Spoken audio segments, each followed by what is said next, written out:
everybody. Welcome to tonight's stream with me, Forte07. How's everyone doing tonight on this rainy Wednesday? It's rainy for me. I looked at the calendar, I swear I did, and I didn't actually read what the day was. I know what the date is. I don't know what the day is. Okay, apparently it's National Electric Guitar Day because electric guitars needed more recognition. Apparently. But I don't know. That's what the day is. So, happy National Electric Guitar Day? Question mark, question mark, question mark. We're just back with this, with Emerald. A game that, like I said in my tweet, I don't know if this Nuzlocke makes me more or less frustrated than Pokemon Shield's handholding does. I mean, I don't have an NPC telling me, hey, you should go battle Winona. Like the gym challenge, you gotta do it so you can face the Elite Four. No, I don't. I don't even know where the fuck oh no, we saw Brendan a while ago. A really, really, really long time ago, actually, thinking about it. And he was just like, I'm off, catch more Pokemon, see you later, friendo. And then I don't know when we see him next. When do we see him next, actually? Let me check. We'll see him in, Lily Cove. You'll see him in Lily Cove, which is, it's pretty far away for us, because we need to beat Winona. But we're not going in to see Winona anytime soon. Because I got to do some grinding. Oh neat, our Voltorb's evolving. That's fine. Evolving is allowed in my Nuzlocke. Because I said so. It's my Nuzlocke. That's my rule. I don't know what I'm going on about. I'm just all over the place right now. Yeah, we got an Electrode. Electrodes are good. Evolved form, higher stats. Higher stats are good. Yeah, good. I'm all over the place. That's the main takeaway of my status right now. And that's pretty much it. I am sorry. I don't know if he's in the chat yet, but I know Bofiab did give me a ROM hack for this game to make things a bit easier. I said I was going to install it last night. I forgot.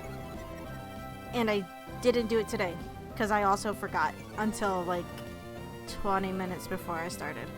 I've been busy trying to catch up with work.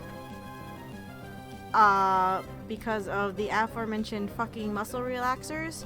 I am not taking them anymore. The pain started easing off pretty soon after I started taking them. Like maybe 4 or 5 days. And I was just getting annoyed of them constantly making me so drowsy, I just ended up sleeping fucking forever. But unfortunately, due to how much I was sleeping, I just fell behind on fucking everything, and it's annoying.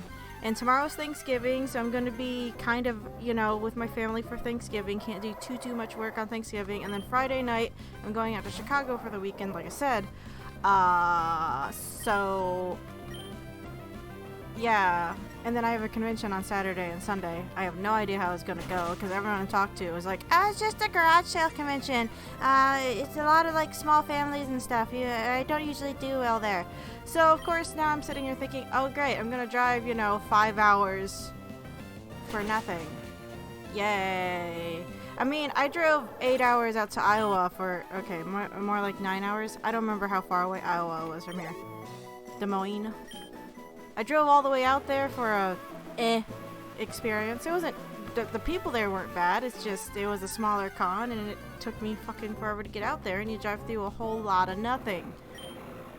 If you live in Iowa, I'm sorry, your state has nothing in it except farms. And yeah, it's pretty to look at for the first 10 minutes. But, after 3 hours, you get really tired of it. You get tired of seeing turbines and fields. And then nothing else. It's so boring. But, that's just how it goes. This weekend should be my last convention for the year. I don't think I'll have any like last minute ones popping up. And then I'm going to be taking a break until probably like March or something. February, I think. I don't do a lot of conventions in... My fire rock type doesn't know any fire moves, I've realized. That's fine. That would make fighting Tropius actually a lot easier than what I was doing. And we're poisoned, great. But yeah, I don't do a lot of conventions in the winter, because driving in Michigan weather in the winter is the worst, because it's like, it's a mystery box on what you're gonna get for weather every fucking day. Like, I was complaining the other day. Oh, getting the patch working and loading the EMU backup would take like 10-20 seconds, if that. I'm sorry, I forgot.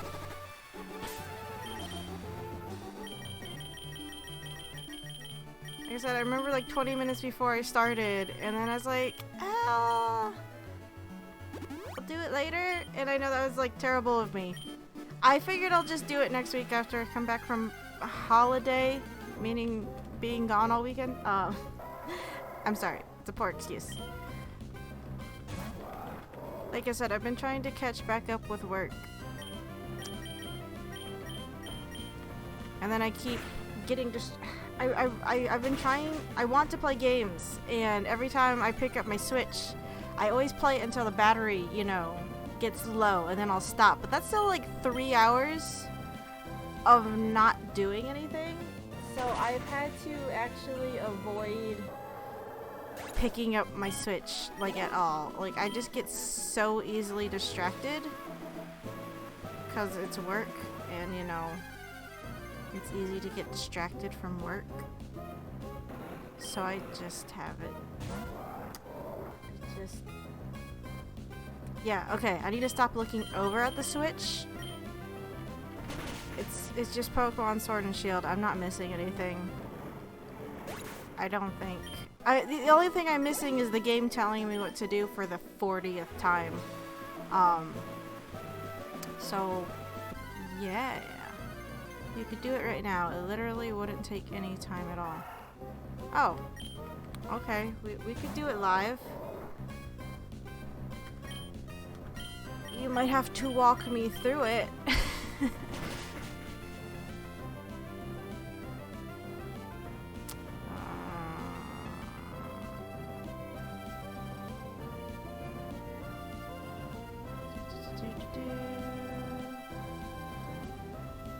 Have to open up Discord to go find the file you sent me.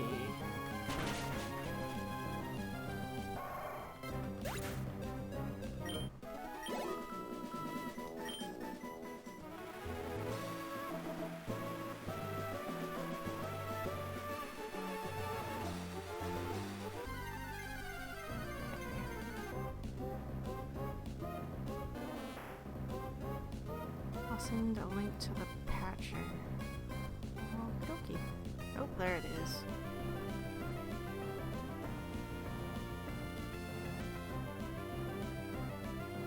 Okie doke. I have a open download file now. Oh boy.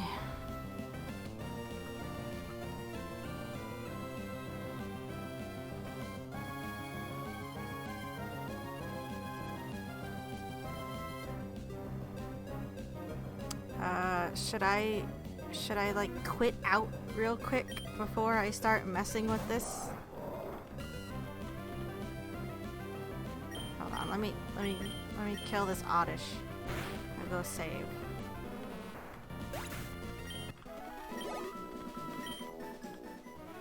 Smash buttons I don't need to be smashing all the damn time.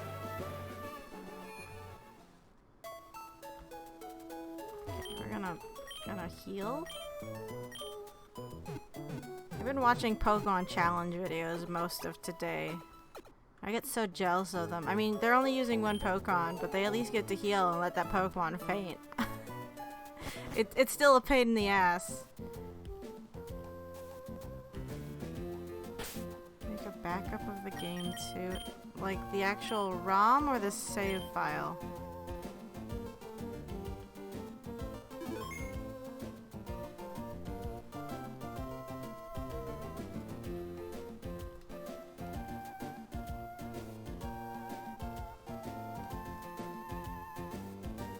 The ROM, okay.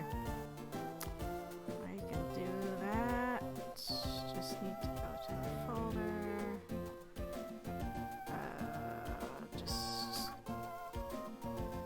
I'll just duplicate this games folder, actually. Copy, paste. Okay, there's a copy of my games folder.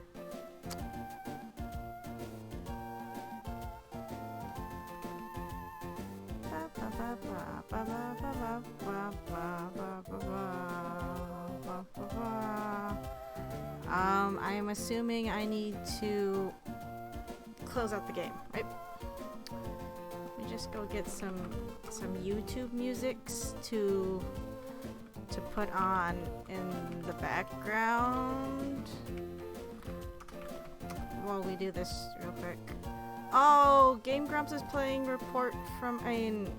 Michigan Report from Hell. Did I just see that? I'm getting distracted again. Holy fuck! Get off Game Grumps page. What the fuck are you doing, you moron?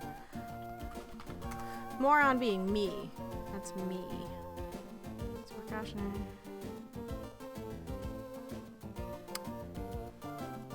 It's a precautionary action to help you feel better. Yeah, I need all the reassurance. I get skittish with computer shit, to be honest. Okay. Okay, let me be right... Well, I'm gonna put the be right back thing up, even though we're still here. So I can mess with this. Okay. I'm gonna close that out.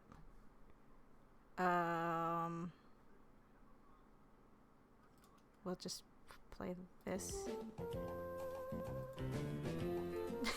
The same music. That should be coming through, right? Yeah, okay. Alrighty. So...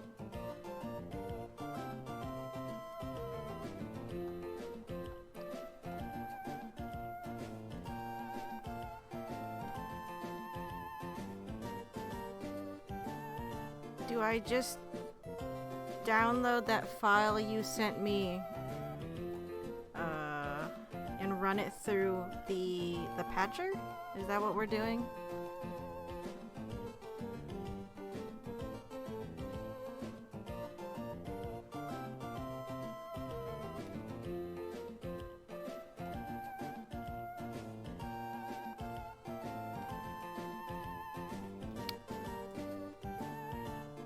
I'm sorry everyone else that we're doing this stupid live hack that I just was bad and didn't go and do because I'm bad. I said I've been busy. Leave me alone. It's been a struggle not to just play games. Of course, even though I've been avoiding, you know, playing Sword and Shield, I'll just sit there and play a game on my phone instead, because I say to myself, oh, it's not as bad, because it's not as bad. It's on my phone and not on my Switch. Okay. So, apply IPS patch. Right? And this one. Select file to patch. That would be this one. The file was successfully patched. Okay, so just need to go open that back up. I think I did it.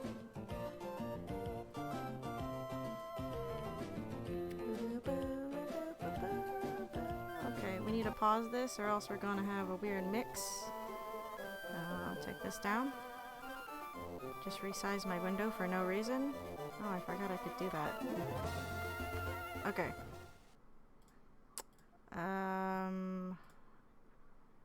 Just need to restart this because okay, that should be fine. So, how will we know this worked? Is it just running around inside? There you go, load up again, try running around inside. Okay.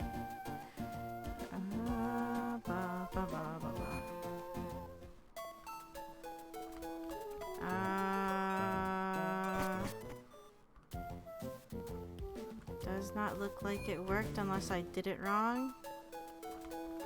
Okay. Let me try something else. Okay, let's see. Let's try this. Is my script still running? No, it's not. There we go.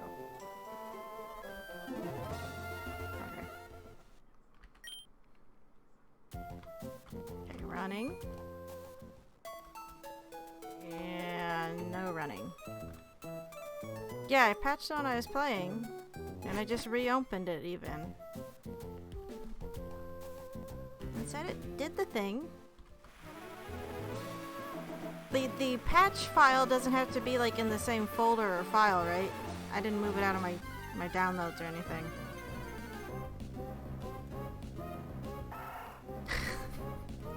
I'm so sorry. I'm bad at computer shit. I can't even do a patch correctly. We're lucky the stream runs, I guess. I'm so sorry. Unless I did it wrong. Even though all I did was press 2 buttons, I thought I did it right.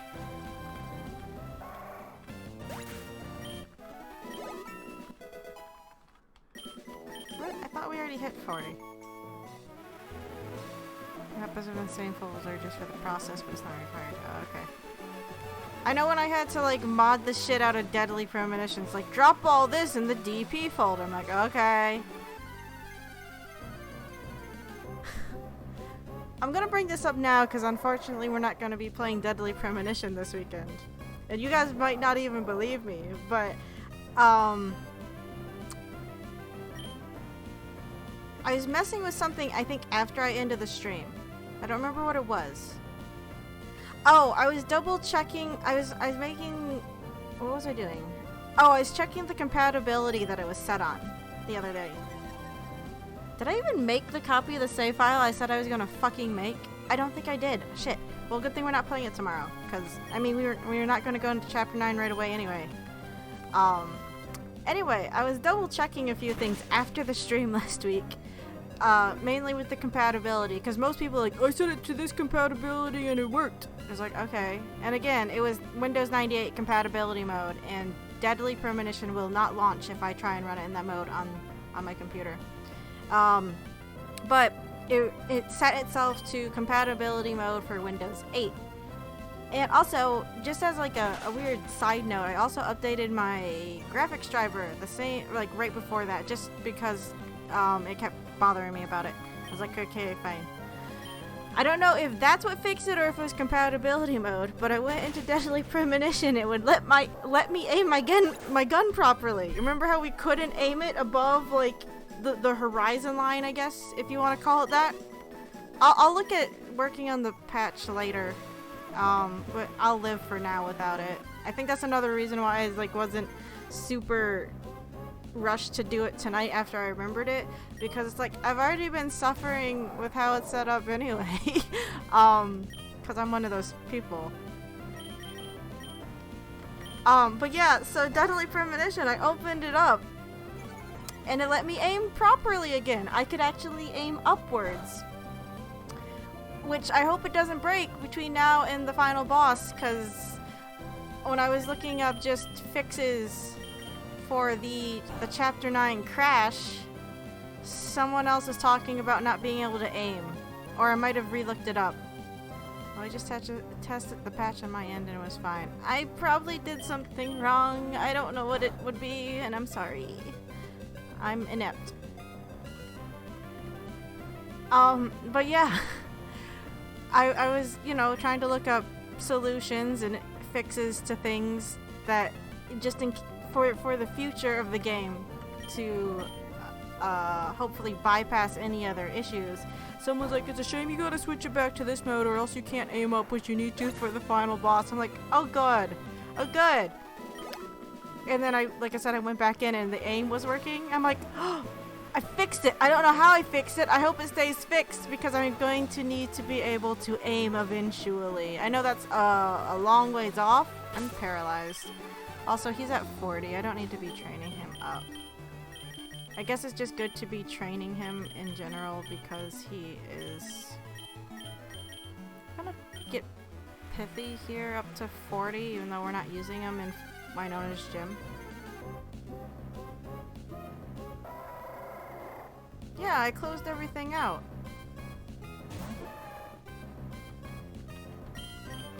Here, hold on. I'll save out again. Close out everything. I'll even restart my... Like, would my overlay server be messing with that too? Hold on, we're gonna run back up to the city.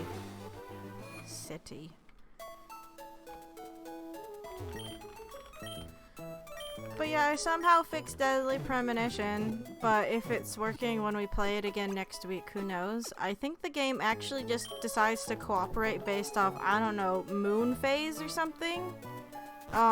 It's like Twin Peaks, it does whatever the fuck it wants. Okay, let me save.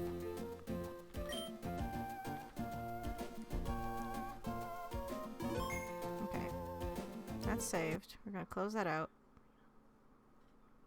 Okay, it's been closed out. That's why you can't see anything. Going to open the game, which I am pretty sure I patched it. I'm going to run my script. So my things are right. There we go. Let's see. Cooperate, you!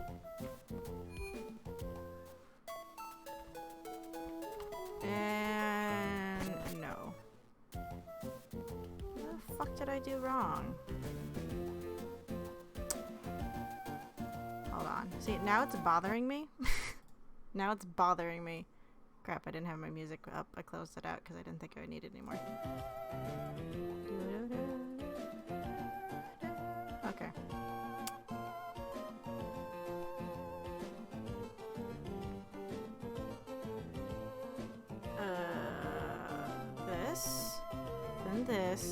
This.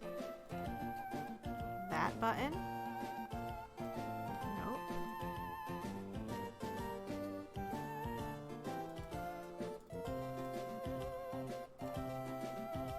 Okay, so it was successfully patched. Did the thing. Reopen the thing. Reopen the game. Open. Reset up my script. Run. Pause that. Oh no, that's what I did. I just redid the thing. So let's see. It's only bothering me because it's like I know I said I'm inept, but I don't. Ugh! Meh. It won't let me run inside.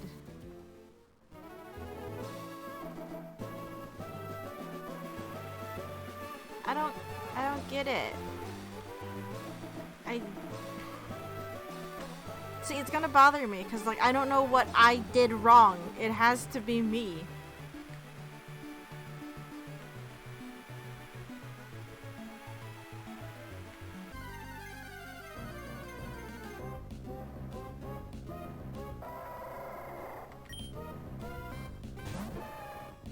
You said that the what I'm using to do my overlay, it wouldn't affect it, right? Like I don't know how any of this. Okay, I don't know why it's saying it's. I'm going to allow it, but it's holding your message for put it being aggressive. I'm not sure why. Okay, Twitch, do you. I'm not gonna sit here and judge you. Yeah, we'll just I'll look into it a bit later. Like I said, it was kind of low on my priority list. I'm sorry. I was just falling behind on everything, and now I can't get a simple thing to work because I just don't know. But yeah, I don't know how these things work. Like I said, we're lucky the stream works. We're lucky I got the overlay to work, and I've had to set it up twice. Both times it was a pain in the ass because I kept forgetting to do one thing or another. But that's a slightly more complicated process with setting everything up, but that's not even a good excuse. Which is actually no, that's why it bothers me, because this was simple. You said it would be simple, and I somehow messed it up, and I don't know how. So that bothers me a lot. Oh well. We'll figure it out. Actually, we should... The one reason why I'm not just training up my Magneton is the fact that a lot of the stuff being here grass just kind of resists electric moves, but I'm pretty sure I have more than just electric moves on them. Actually, this is a good chance to see how well it does up against the Tropius. Because Winona has one of those in this game, compared to Ruby and Sapphire, where she did not. I only have Thunder... Oh no, I got Spark. I was like, I only have Thunder Shock on you? God damn. Yeah, the grass typing negated that. Good. Good. Let me guess, I should look into getting a fire move, probably. Good. It is simple. I've been patching ROM hacks for over a decade, and I shared this very same patch with a friend the other day. I'm about as confused as you are. I'm sorry! I'm like Charlie Brown. I ruin everything that I touch. Apparently I don't know how to spell Tropius, even though it's on the fucking screen! Tropius. Tropius. Probably not even saying right, but I don't care. Pokemon names are difficult.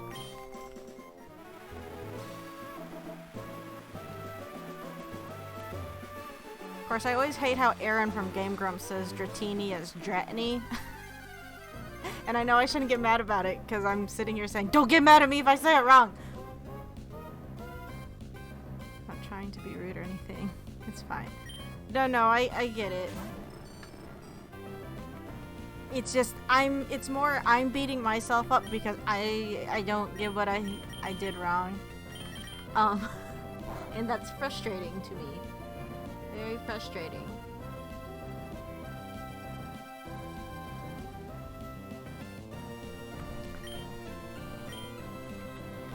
Let's see, weak to flying, poison, rock, fire. Oh, ice type. Oh, I don't have any ice moves. Yeah, that's not happening anytime soon.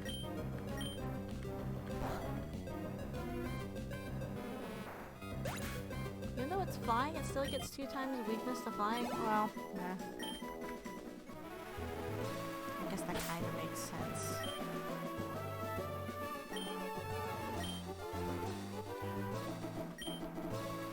Anything, we have Penance, and he has a rock move, and that might be useful. And his fire typing should negate the strength that's grass typing has against it, I think? I don't know. This Nuzlocke is literally, well, it's not literally, but it's more or less me just bashing my head against the keyboard and hoping it works. That's everything I do, though, is me bashing my head against it, hoping it works. Looking up the move pool for Magneton, because I don't know it off the top of my head.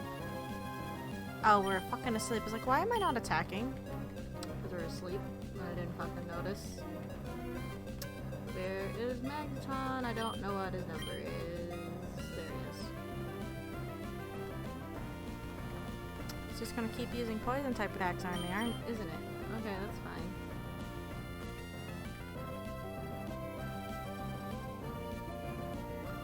Magnezone didn't exist in this game, did he? When did they introduce Magnezone?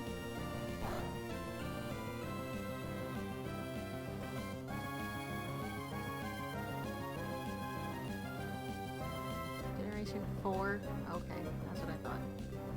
I actually quite like Magnezone. I had one in one of my past games fairly recently. I wasn't too keen on it at first, but again, I kind of grew to love it.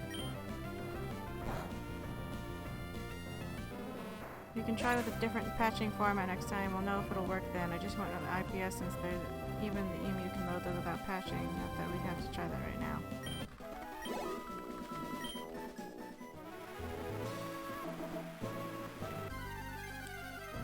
I'll be honest, when it comes to Gen 4, I kind of forget. Like I said, I don't even remember the games, but when it comes to just the Pokemon introduced in that generation, I kind of forget about them because a lot of them seem to be just third evolutions or baby evolutions to previous Pokemon.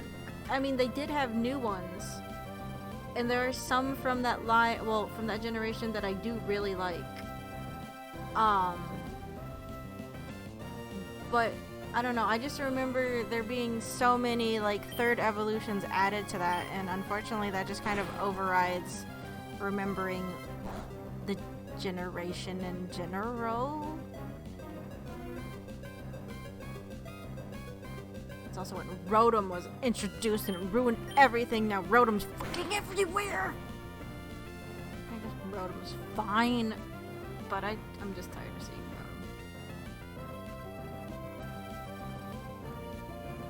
I don't know, I just really don't remember Sinnoh very well.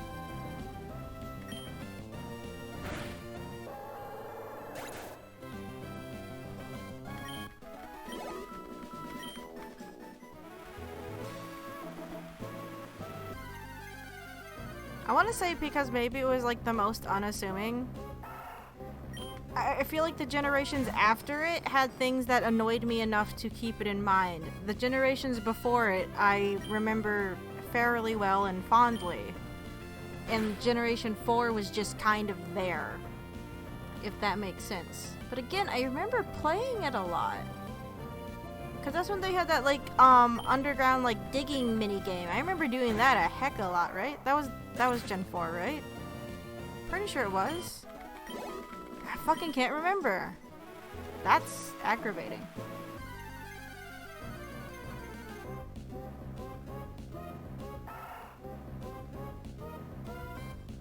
Yeah, because I remember Black and White was after... Black and White was next, right? I'm forgetting my generations because I'm dumb. I apologize. That's just my life right now. I'm always tired and I don't know what's going on. Not that I ever know what's going on. Yeah, Black and White I remember because of the final battle in that game. Did I even finish that? Did I even get past that?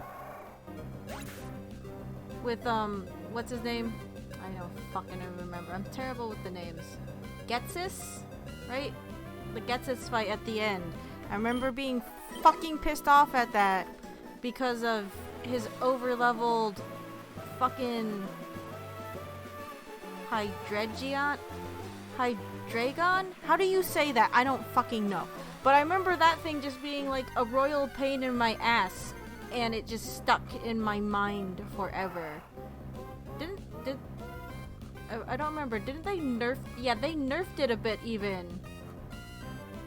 In Black and White too, so I didn't even mind it then. But that was just a sequel to those games, so they just exist for me. Sinnoh was a particular sweet spot in a way. Brought back stuff Gen 3 was missing from a generation prior and added its own features. Yeah, like I said, it's not like I hate Generation 4. And some of those third evolutions they did add, I was perfectly fine with. Like I said, I liked Magnezone after a while. Some of them, they're silly, but they're not terrible. I've never played Generation 5. Only thing I have to say about it is that Oshawott is sacred and must never be evolved. Yeah, Oshawott's better as just an Oshawott. But yeah, Black and White just kind of annoyed me because again, they had that stupid battle against Getsis, and it was bad. I'm pretty sure I got through it. I don't fully remember. That was forever ago. I remember getting frustrated by it, though. It was terrible. That, and of course, he just has a stupid name, and I want to punch him in the face for it. That game was more edgelord than it needed to be, because you had N, and then you had Getsis just being Getsis. It's like, shut up. And I think that's also when they introduced the guy with the weird blue swirly hair. I don't even fucking remember his name. That and Team Plasma, like, doing the entire, oh look, we look like medieval knights in our uniform. It's like, shut up, Team Plasma. I don't know, I have little Colress. Yeah, him. The guy whose head looks like the fucking Windows Internet Explorer logo. He's fine. I know he comes back in Sun and Moon. I don't have any issues with him necessarily, but Getsis was an annoying asshole and I hated him. His full name, according to Bulbapedia, is Getsis Harmonia Gropius, and I hate it. Like, shut up. Shut up, Getsis. That was me towards him the whole fucking game, though. It's like, shut up, Getsis. I remember that much. He was just like a constant thorn in my side. Oh, he's one of the 7 sages. Fuck off. When they start getting into this weird, I don't know. That's the other thing. We were talking about this with Sword and Shield when it comes to some of the story. Do I want lock on?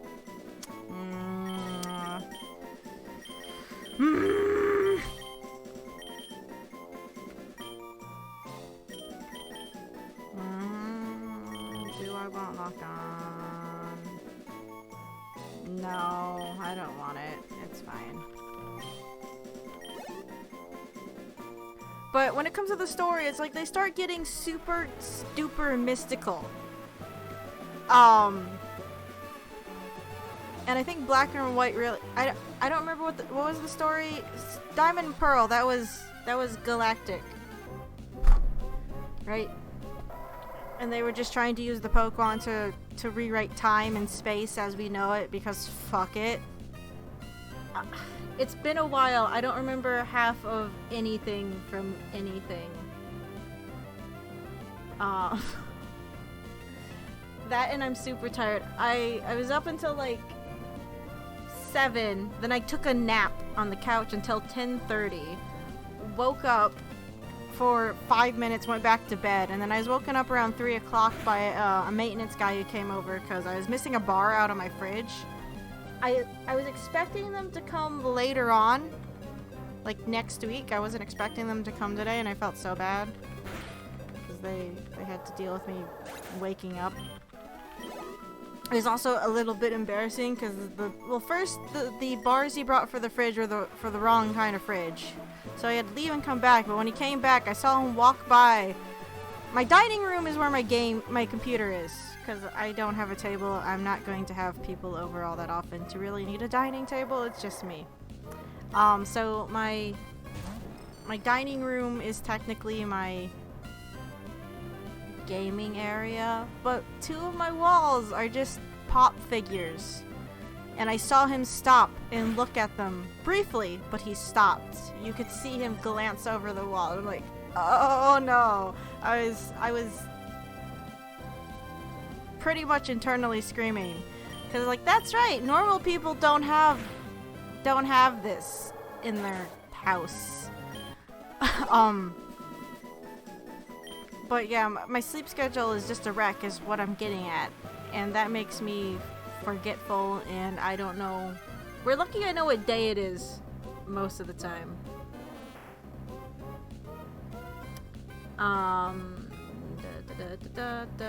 Cyrus, that's who ran Galactic. Like, okay, Giovanni was just your typical gangster. He was in the first 2 generations. Then this generation introduced Team Magma and Aqua, and they were just trying to mess with the forces of nature for their stupid plans that are stupid. And then Team Galactic were also doing a similar thing. It's like messing with just how Pokemon can affect, you know, the general balance of the world. And not because, well, actually, I don't remember. Did Cyrus believe he was like a messiah or anything stupid like that? I don't fucking remember. But it's like he had a specific viewpoint, but it's not because he claimed it was the universe telling him to. He just figured, oh, the universe can be manipulated in this way, and I can build up the power to utilize that, right? Is that what his goal was? I don't fucking remember. Hi, Shy Guy. How are you? How was your Wednesday? Cyrus. I can't find your name on the wiki page because I'm useless. He aims to create a world without spirit. Yeah, okay. He's just nihilistic. Oh, never mind. He has a weird god complex. Okay. Okay. With the ultimate goal of summoning Dialga or Palkia in order to destroy the universe so that he may start it again as its god. Alright! Alright! Cyrus, honey. You need to take a chill pill. I understand the nihilistic viewpoint on the world, but god damn, dude. It's been a while since I played Diamond and Pearl. Really, it has. So I don't fucking remember half of this. But it's like, okay, that's not... I want to say that's not as bad. But it's like, then you get into Black and White. And then you get fucking groups like the Seven Sages and shit like that. Not to mention just the giant-ass castle that they just, you know, magic out of the ground after you defeat the Elite Four in those games. Good, I just finished my Let's Go Nuzlocke. Oh, congratulations. I wish I could say I finished my Nuzlocke, but that's never going to happen. We're going to be here forever.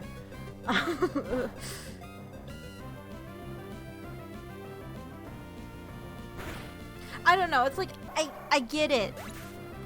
That, like,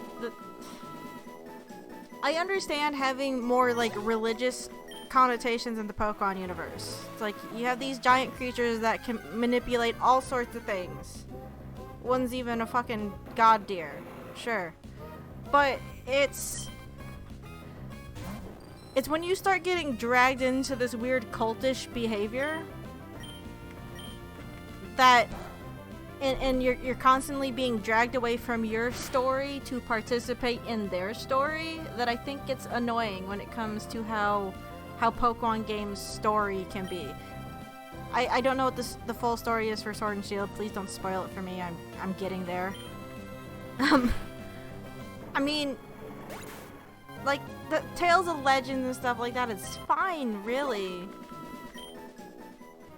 But it's like you should have maybe a choice to kind of participate in it. Like Generation 1 did it really well.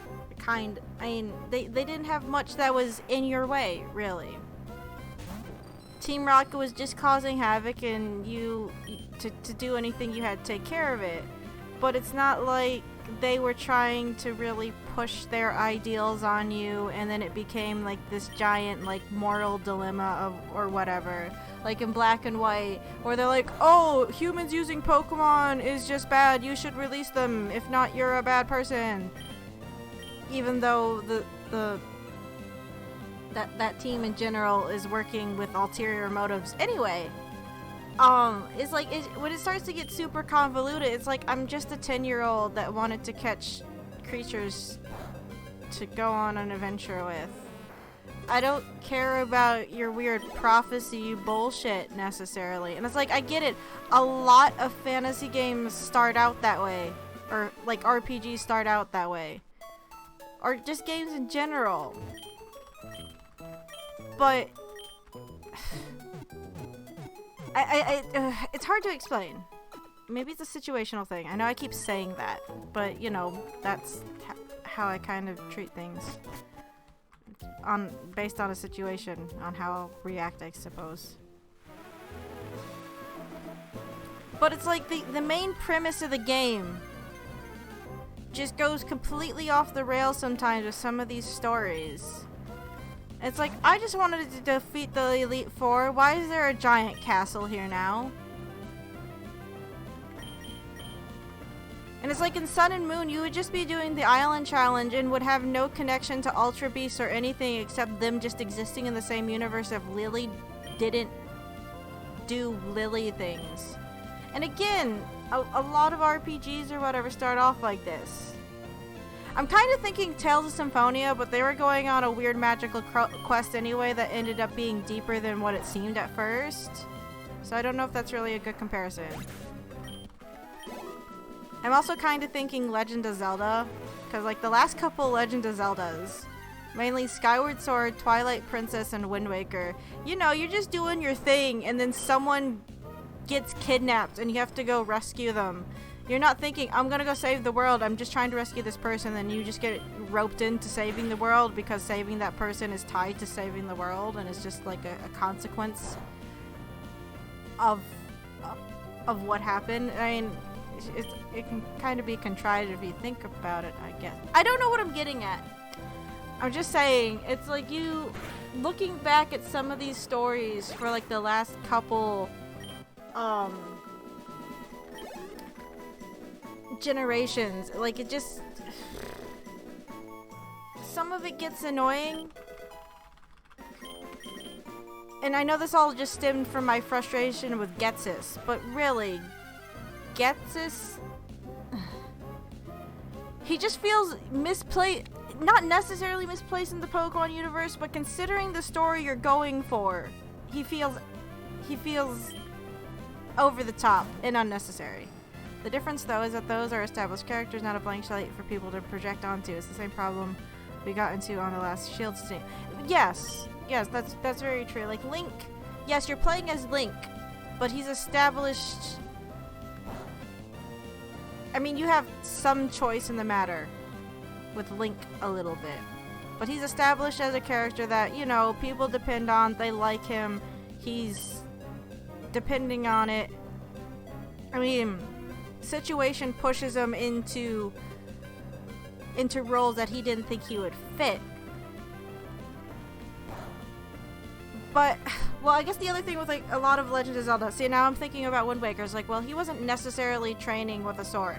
He only trained with a sword for the ceremony. Well, the ceremony exists because there's a pre-existing legend of a hero, and they're celebrating it, and blah, blah, blah, you know.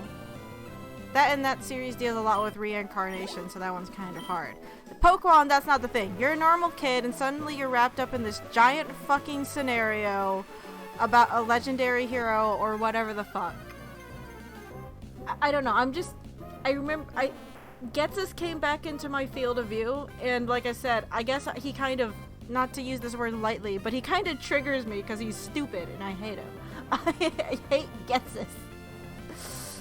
I hate Getsus. He's abusive and manipulative and has an over-leveled Pokemon that shouldn't exist, and that's cheating. I don't know. Like, fuck you, Getsus. How dare you use a Game Shark? Asshole. I hate Getsus.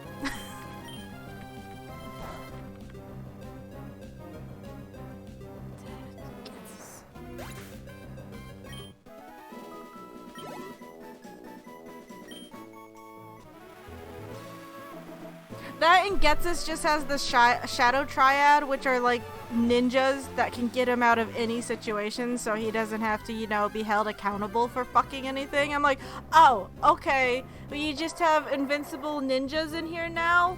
What the fuck? I don't know. The Shadow Triad pissed me off too. Like, get out. Get. No. Fucking Shadow Triad ninja bullshit. How dare you use a good Pokemon? These games are supposed to be easy.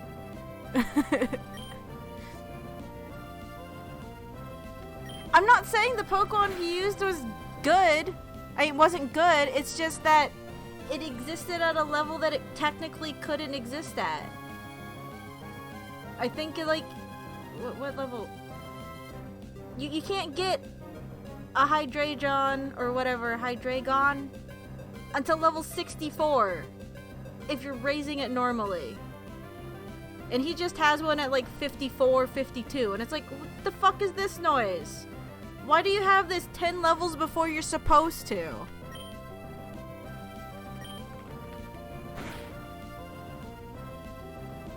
And it's just kind of like it's a weird, it's not even a power creep. It just, the Elite Four in that generation was super easy. The battle with N is whatever. He's just doing it because, you know, he's super high tied with Pokemon or whatever, and just wants to see if you're worthy or something. What was N's deal? I don't even fucking remember. I just remember this game making me mad, and I think I've blocked a lot of it out. Which is how things go. When I get angry at plot points, I either hyper focus on them or I completely repress them in my memory. Never underestimate Pokeplot convenience or laziness. Okay, let's look at what was N trying to do. I don't fucking remember.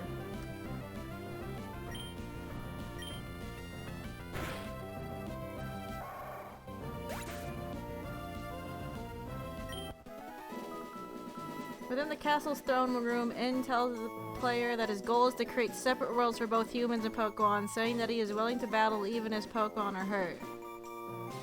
Okay.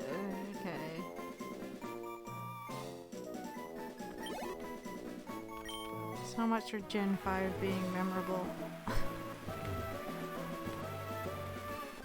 It's memorable in the sense that, to me, it was frustrating. At least when it came to the story. In terms of general gameplay, you know, catching Pokemon, battling Pokemon, that's fine. From what I can remember. But it's like, then you just get to the point in the story. It's like, what's going on? Why do you have this Pokemon 10 levels before you should technically have it? Besides having a fucking Game Shark, you asshole.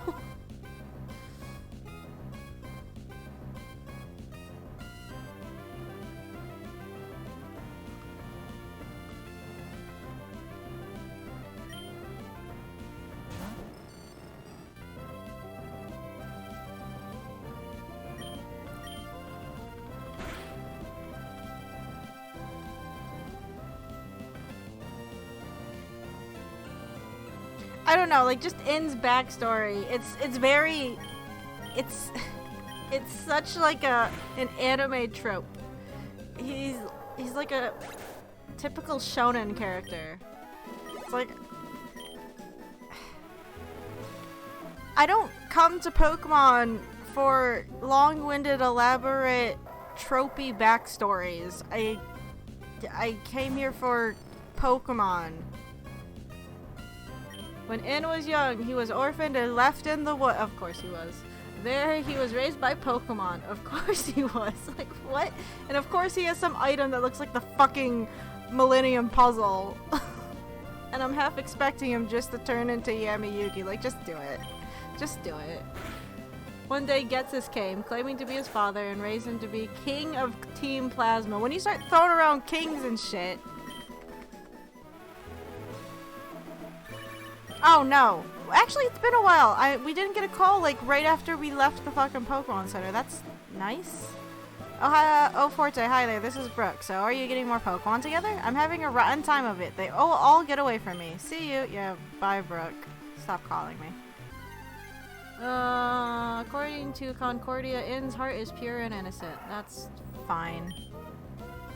As a child, he was raised together with Pokemon and was isolated from humans. Getsus would only let N see Pokemon that had been hurt by humans. Based on the contents of the room in his castle, as a child he appeared to be interested in skateboarding, transportation such as planes and trains, basketball and darts. He also had many brand new toys. Pokemon have played with his toys, and his skateboard is covered in claw marks and scratches. The 7 stages educated him in many subjects, but they more or less kind of brainwashed him. Humans bad, Pokemon good. See, all these instances of humans being bad, ignore all the times humans are actually good to Pokemon. Just very selective in what they show him. In the opening of Black and White, N is clothed in special garb and is crowned by Getsus in the throne room of N's castle. The other fucking annoying thing, though, is again, they just magic a castle out of the fucking ground after the Elite Four. And I'm like, I'm sorry, how did you manage this? How did you construct this? How did you get under the Elite Four? How did no one notice that you were building a castle that would erupt out of the ground under the Elite Four?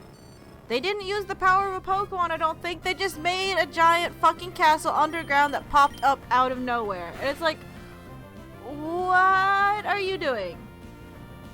I would have been fine, actually, if they just said, Pokemon MacGuffin. But no, this just kind of comes out of the fucking nowhere, from what I remember. After defeating the Elite Four, this castle rises from the ground and attaches itself to the Pokemon League building. Okay. According to a Team Plasma grunt found here, the castle was being secretly built for several years by overworking Pokemon that were taken away from other trainers. How come no one noticed this, though? It does seem to be a very flimsy ideology. Could have actually made an interesting story on the morality of battling sentient creatures, allowing children to do so, and the ramifications of that relationship. Like, they touch on it throughout that game. But again, it's Getsus. Well, okay, N actually believes, you know, he wants what's best for Pokemon, because he was raised by them. Fine. But then Getsus is coming around like, oh, yeah, he's going to be the king. You gotta follow his examples. Release your Pokemon. But in reality, Team Plasma, we're just taking Pokemon away from trainers, claiming to release them, but then using them as slaves themselves, because Getsus was only using that to more or less weaken everyone else by getting rid of their Pokemon so no one could stand up to him with his OP, over-leveled bullshit team. I mean, that kind of, you know, two-facedness isn't necessarily bad, but it just feels like a lot to be in a Pokemon game. Really? I don't know, it's like I'm not...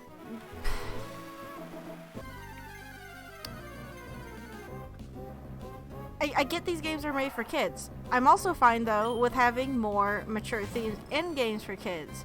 But it's like when you just present it solely as a fun little game for kids and then shove all this in there without, you know, I mean, I guess ads kind of tell you that, oh, you're fighting a new team, they believe in this. It's like, okay, fine. But then it just kind of goes off the rails sometimes. I don't really know what I'm getting at. But it's like when you have magically appearing castles and fucking ninjas. It's like, I'm sorry. What was the theme?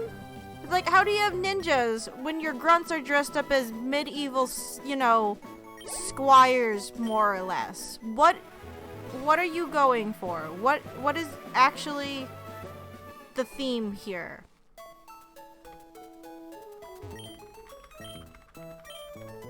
That's why I'm kind of okay with, like, the recent teams being fucking useless.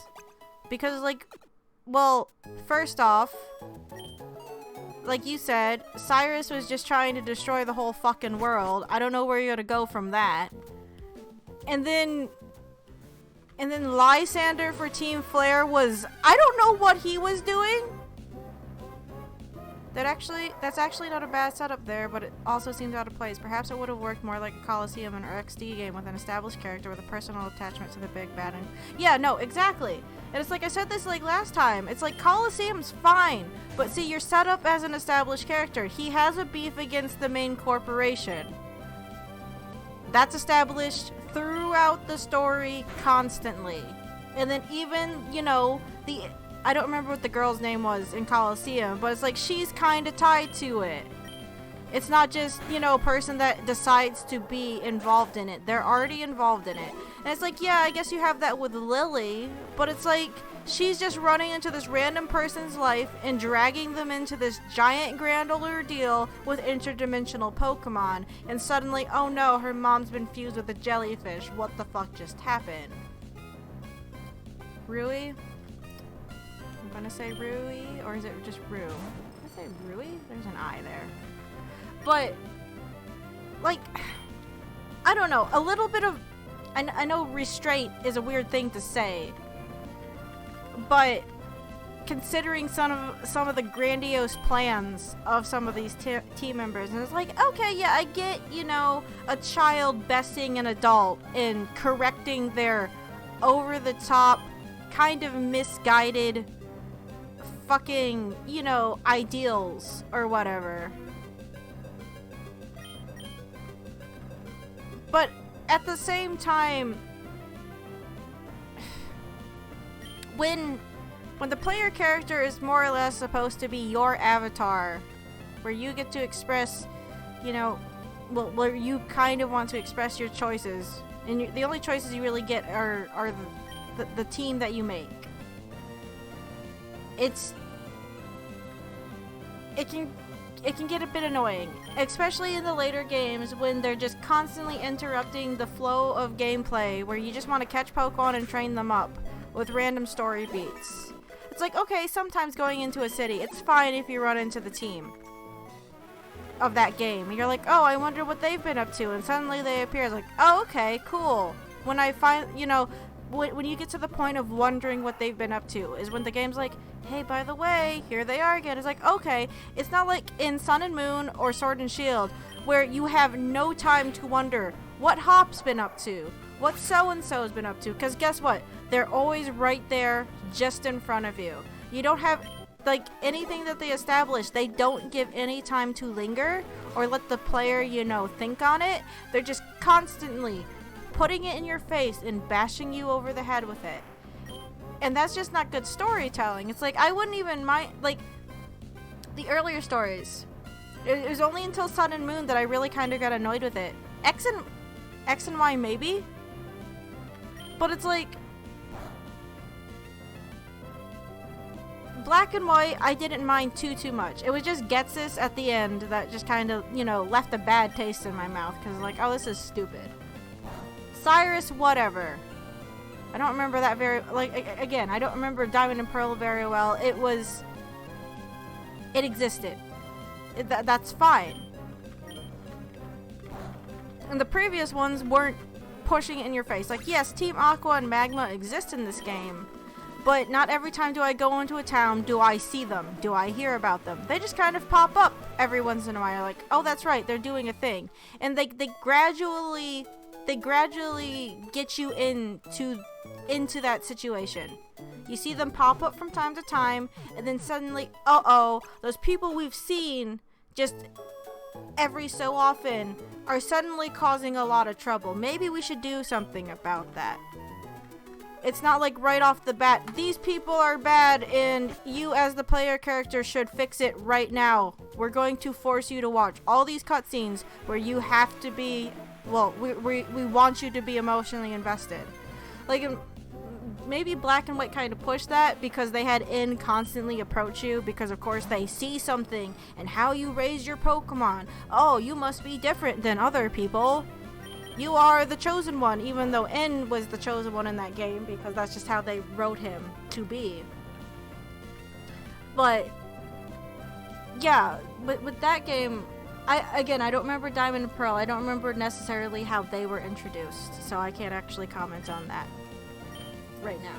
And it might just blow my entire thought process here out of the water. But it's like in Black and White, they're like, hey, pay attention to this. I mean, again, the concept that they were trying to tackle in regards to the relationship between how humans use Pokemon, like in the long run, is an interesting one.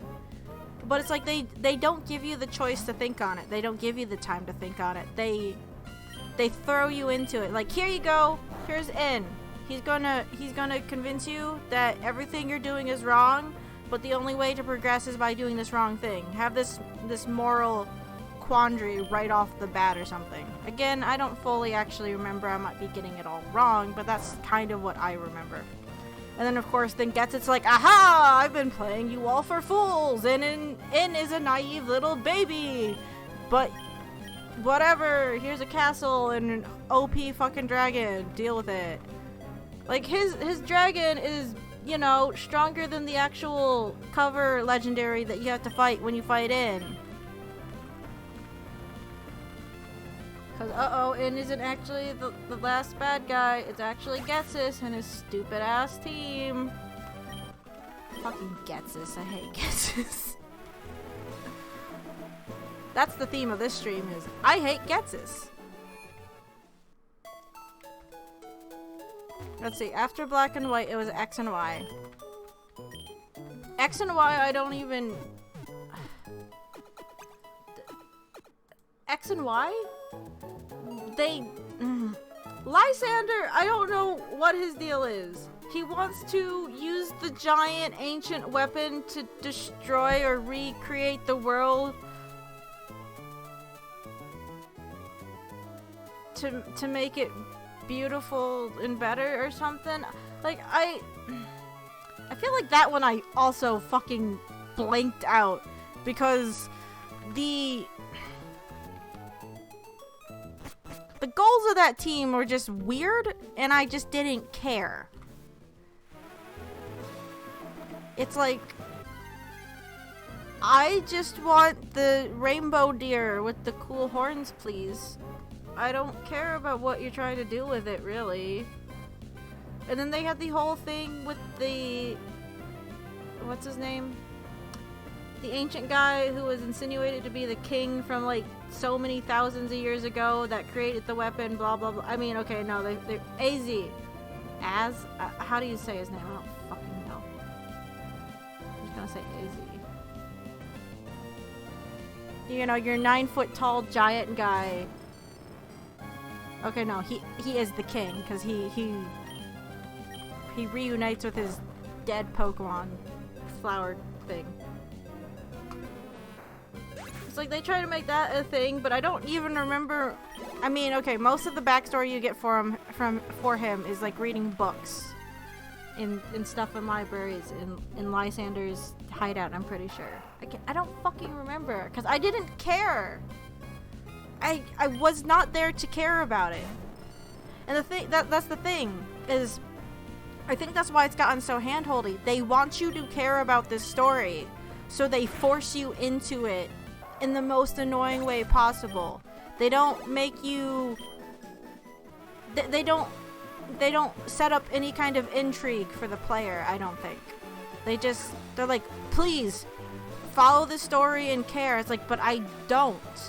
So when you're given more freedom like you maybe are in Black and White and X and Y or whatever, you just don't care. You're not looking for the lore behind these characters or their motivations. Because you're like, I came here for one thing and you won't let me forget that you have this other thing going. Give me the option to choose if I want to care.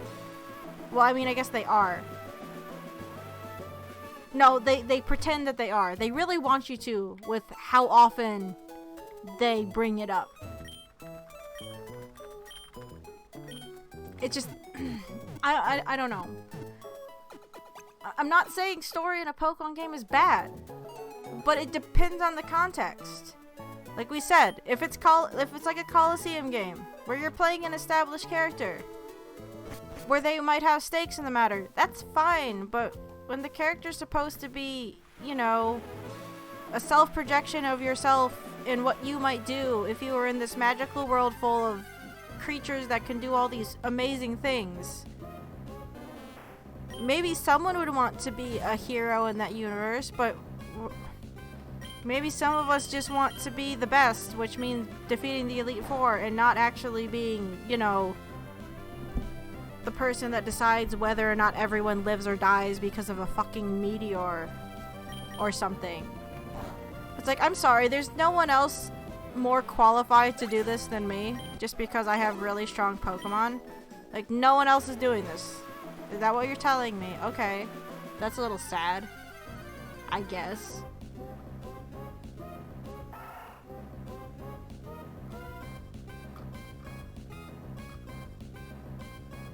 I don't know, it's a matter of balancing. And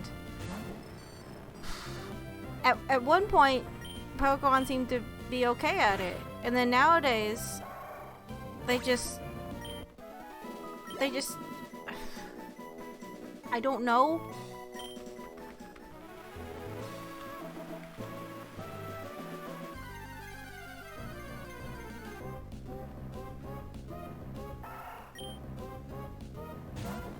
Yeah, I just don't know. And again, I feel like they want you to care about almost too much is part of the problem too, actually. Because besides having the entire conflict with the team and your own story, at least the more recent games, they just want to have these giant cast of characters that they want you to care about, and that by itself is tiring. Like Sword and Shield, it's like you constantly have Hop and Sonya there, then there's Bede, and then the other girl. And it's like, okay, it's nice to see that there's other kids taking part in like the same journey you are. And sure, your rival has always kind of been involved in the battle against the particular team. But it's like they have their own reasons and aspirations for being there, and that's fine and all. But at the same time, I don't fully care, and they want you to. It's like, I don't care about Bede. I don't care. I mean, he's an asshole, and I mean, I just don't like characters that are written like that. Oh, he's an asshole because he was left. I mean, N was raised by Pokemon and raised by an asshole, and he turned out fine, and I'm fine with N. I just don't like Getsus because he's an asshole.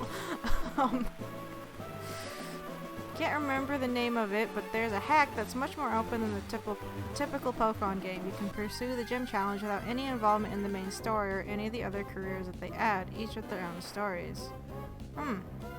See, that sounds interesting. It's like, I get it, like the scope of making an open world Pokemon game, if you will, that's like New Vegas is massive and will probably never happen. That's fine. I can live with that. But I don't know, I just wish the games gave you a little bit more agency when it came to participating in the story.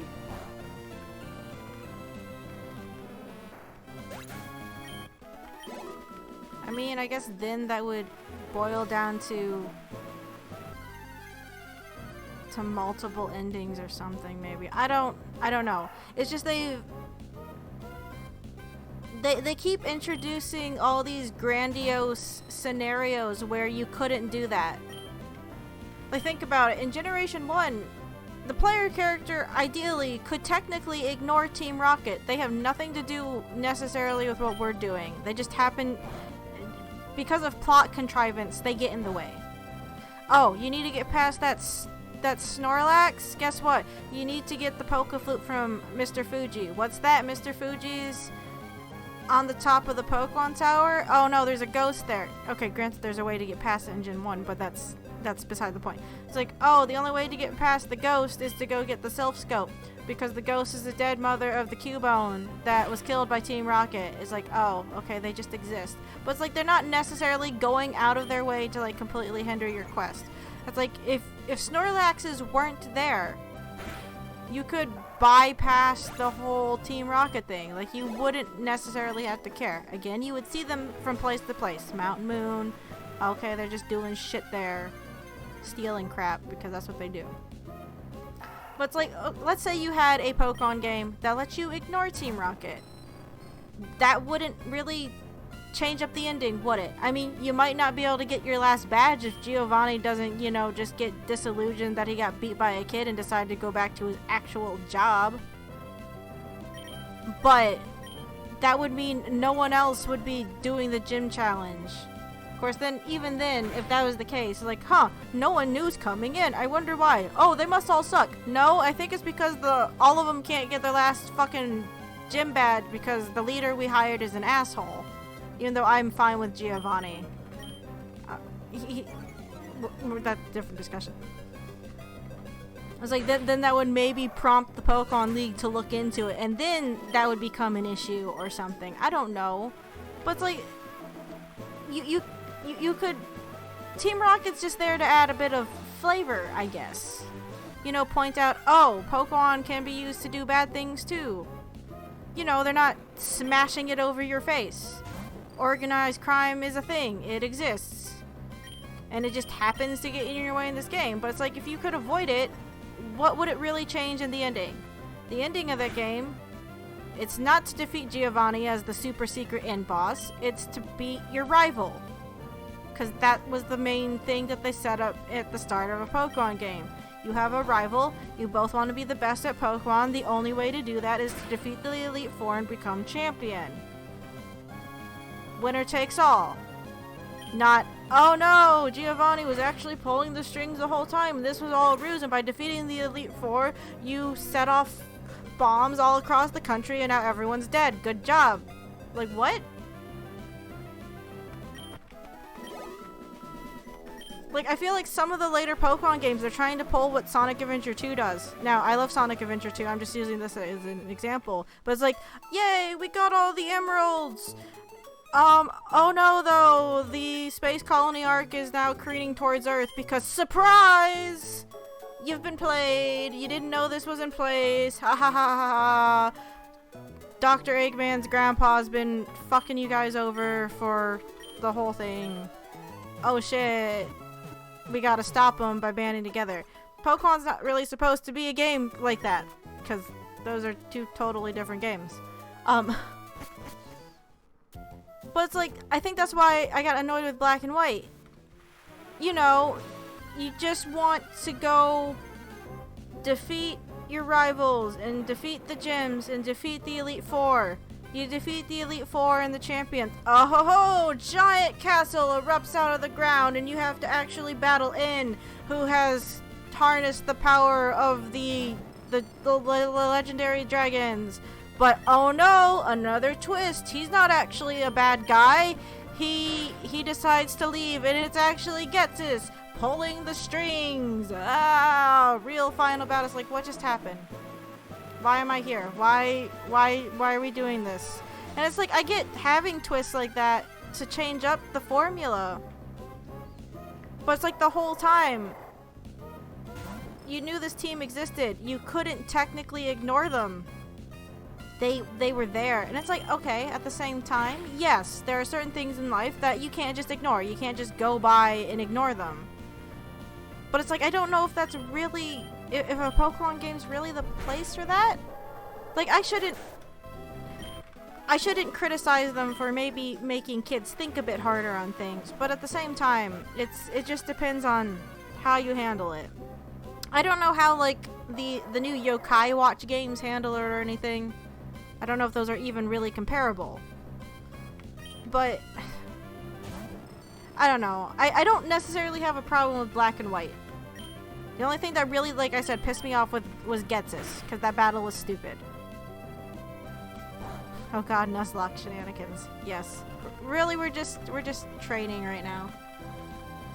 Because I want to be careful with Winona.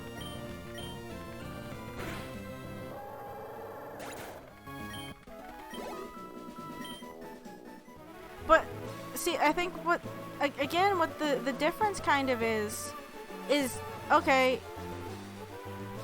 here in Ruby and Sapphire, aneurysms and knuckles? Yes, pretty much. I just healed. What the fuck am I doing? It's because I'm all over the place mentally.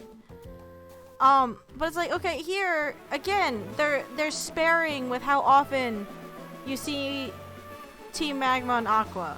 You can kind of start to care about it before you have to. The other games, like I said, they're just constantly there and they want you to care from the beginning, and it's hard. And so many of these, like, the last couple generations, I don't mind them, but I remember not caring a lot about the extra story. I don't know if that's just because I was getting older and I wanted to do the thing that I did when I was younger, and that's play Pokemon and catch Pokemon and battle the Pokemon and defeat the Elite Four.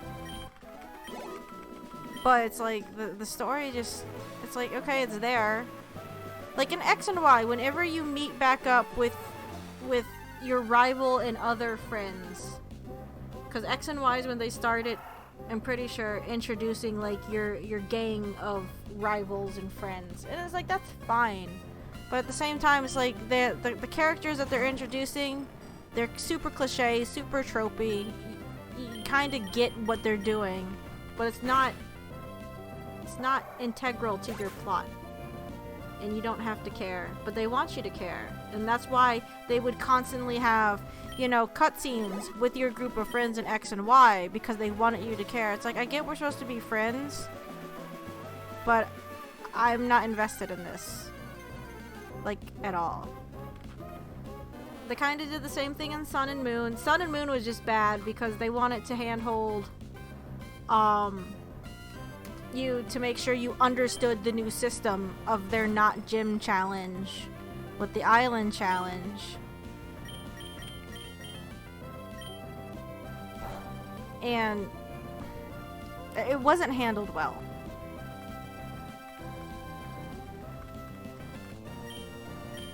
If anything, I almost feel like they should have let you flounder a little bit trying to figure it out instead of spoon feeding it to you like Sword and Shield is doing. Oh, you need to go here. You need to do this. Do you remember that you need to do this? The point of this game is to do that. Yes. Yes, I get that. I read it at least once, twice, 3 times. Now, okay, now we're at the 7th time you've told me this. It's unnecessary.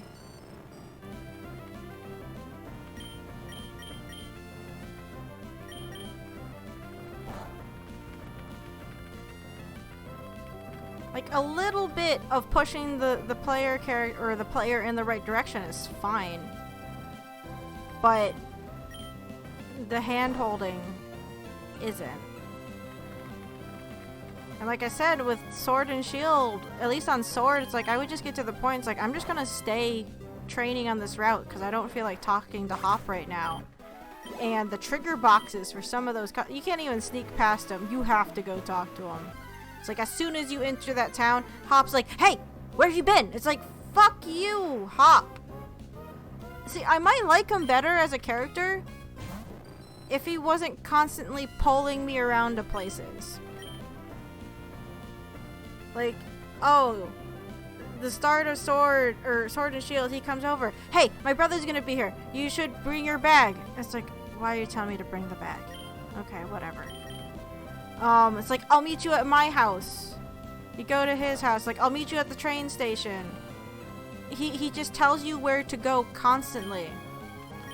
And I'm gonna go back to Gen 1, and it's like, maybe it's not fair to compare Sword and Shield to Red and Blue. Really, but I'm going to. But it's like, okay,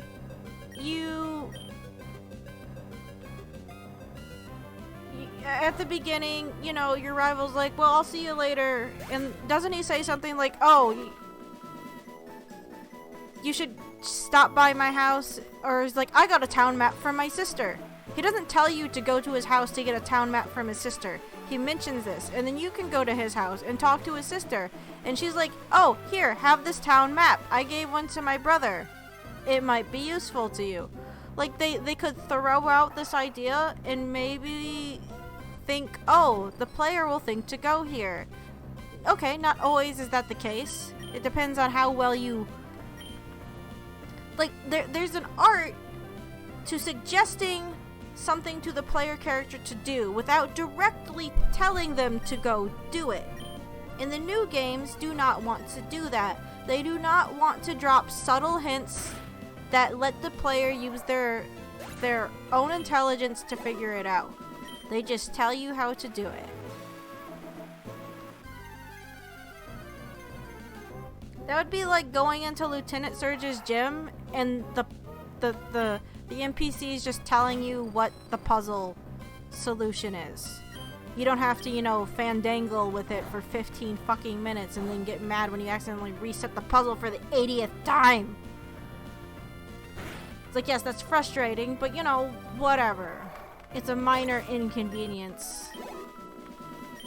And if you think about like anime Lieutenant Surge, maybe it kind of fits in. He was just kind of a butthole at times. It's like, okay, fine, whatever. Yeah, of course you would have this kind of stupid puzzle in your fucking gym.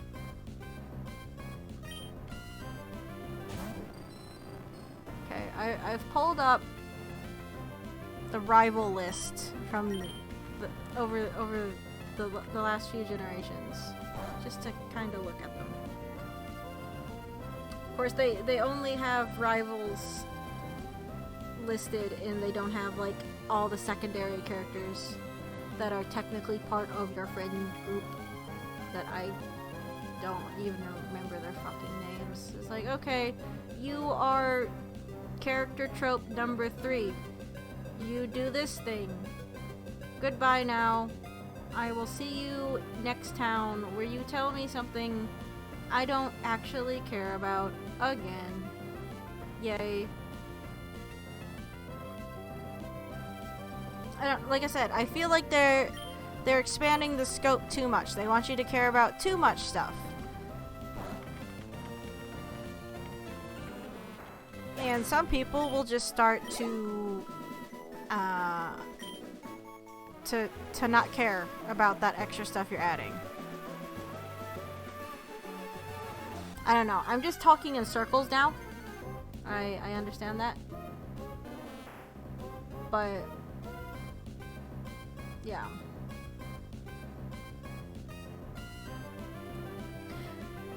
I care about Zubat being in Sword and Shield, but does Game Freak care? No. I care.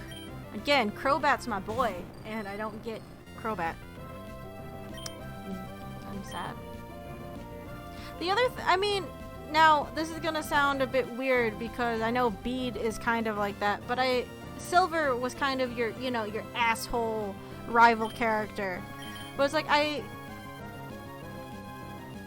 kind of miss the rival character that wasn't just completely buddy-buddy with you the whole time.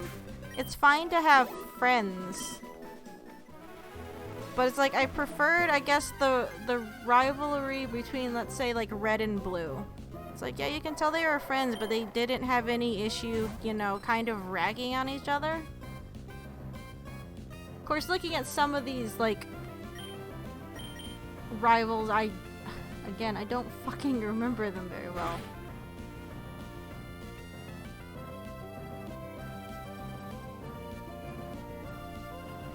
Like, I don't even fucking remember Barry from Diamond and Pearl. What did he do again? Did he do anything? I honestly don't remember him. Again, I remember so little from Diamond and Pearl.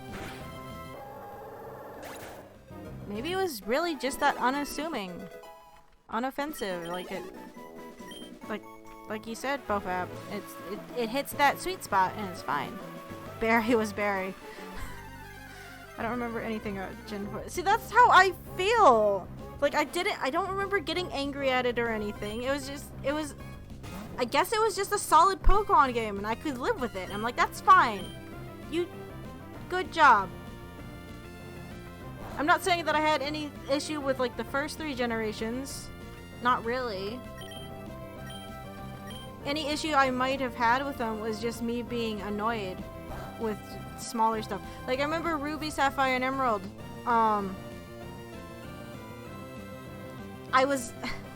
got upset with, I was borrowing my cousin's copy of Ruby because I was trying to get, on my game, my sister ruined my Regirock encounter. I guess she started playing my game and noticed that I was in front of a Pokemon thing and, like, went into the battle and ran away from it and then saved afterwards because I remember booting it up and not finding it there. I'm like, what happened? And she told me. It's like little stuff like that. Of course, then you had all the weird dive puzzles. Didn't they also bring back the Braille puzzles in these games?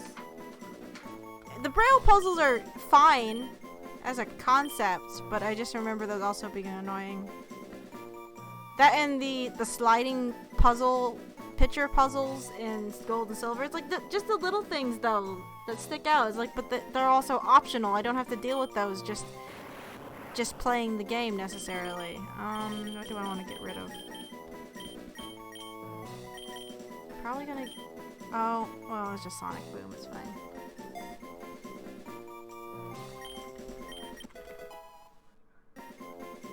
See, I don't. Oh wait, that's right.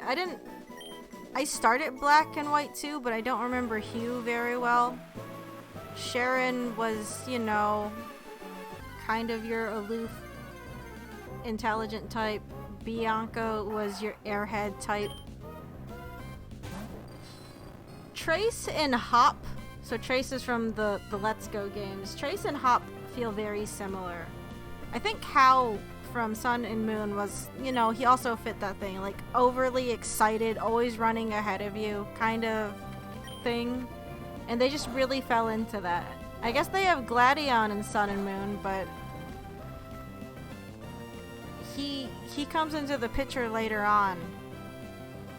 Didn't he? I don't fucking remember. I mean, I guess Bede and Marnie do the same thing in Sword and Shield. X and Y was the one that I just got the most annoyed at. You had your 2 player characters, then Shauna, Tierno, and Trevor. And it's like, why are there so many characters I gotta worry about? And the other 2... Well, the other secondary rivals, they don't even do anything, really. Again, they just kind of pop up and pretend you're all, you know, just a big group of friends. I need to stop pressing B when I'm at the fucking Pokemon Center so I can actually heal. I don't know why I keep healing.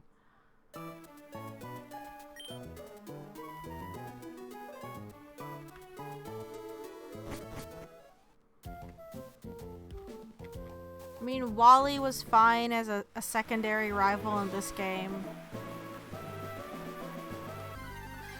I don't know, I just... Maybe I'm just annoyed because I'm still upset from realizing how bad Sword and Shield's hand-holding is from the other day. That and my sleep schedule's off, so that just doesn't help either, usually. I'm also sitting here thinking what I'm gonna do for dinner because I didn't take anything out because I knew I was gonna be gone this weekend, so I just don't take anything out.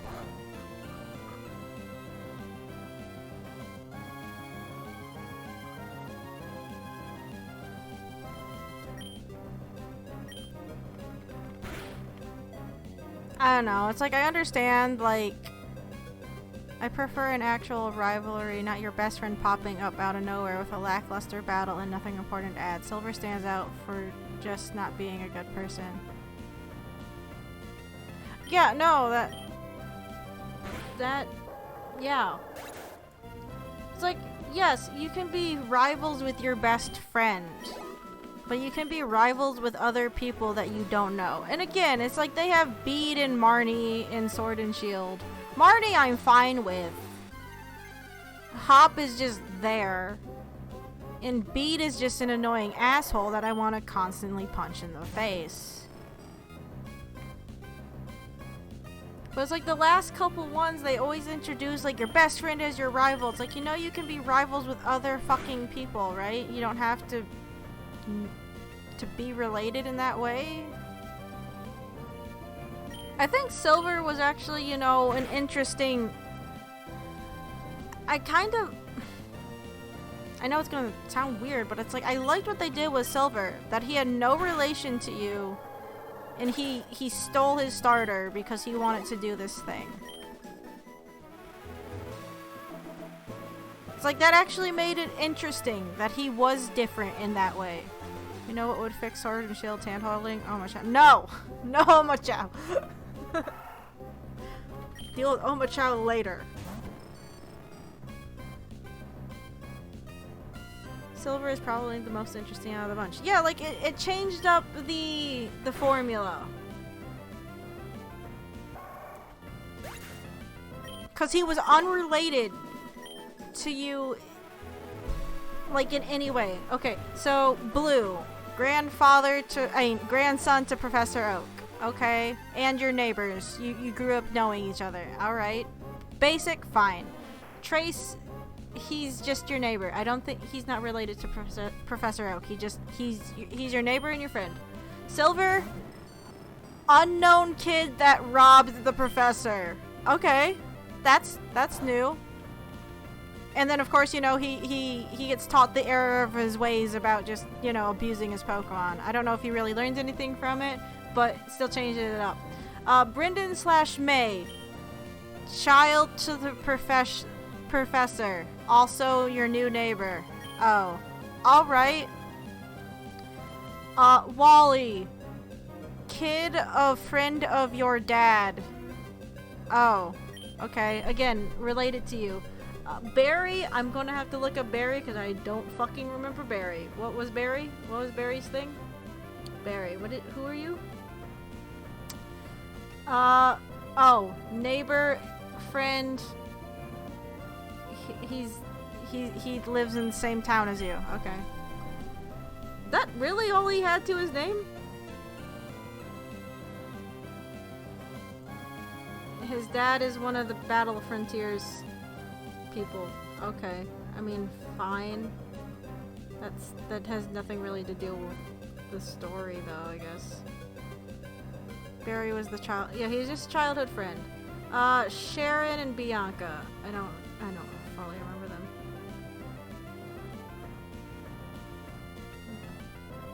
Friends. They are just more friends. They just live there. Fine. Q. Like I said, I don't remember this kid. Was he also just a friend? Player's childhood friend. And he, of course... I don't remember Black and White 2 very well, but because it says here, he is also a doting older brother to his sister. He hates Team Plasma because they stole a purloin from his late grandfather had caught for his sister. So he's a friend that drags you into the plot. I don't think Barry did anything major in the story at all. He might have helped with Team Galactic when they were trying to catch the emotion legendaries. Yeah, like I said, I don't remember him. He has everything about him is plain. That's not good.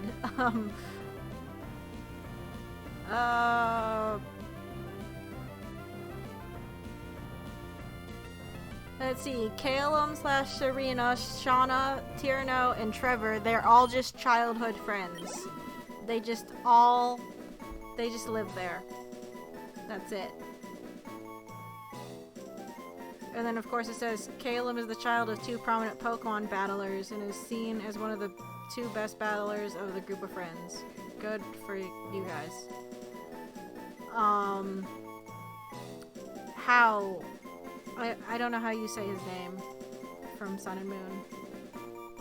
How?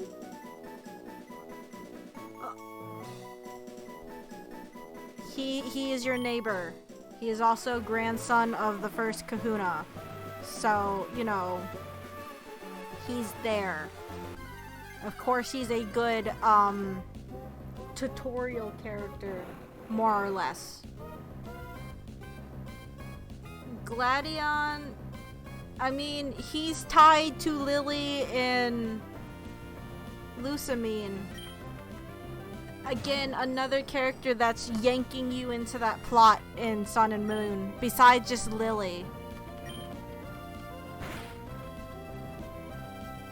And again, I don't remember... Oh, okay, you see him at Route 5. It's like, I feel like you don't see him until later on anyway. But it's like, he's just there. And I don't even really feel that he doesn't feel like a traditional rival just because he comes in so late in the story. He only declares you his rival because you beat him. And is like, oh, okay, I don't have any emotional attachment to you, really.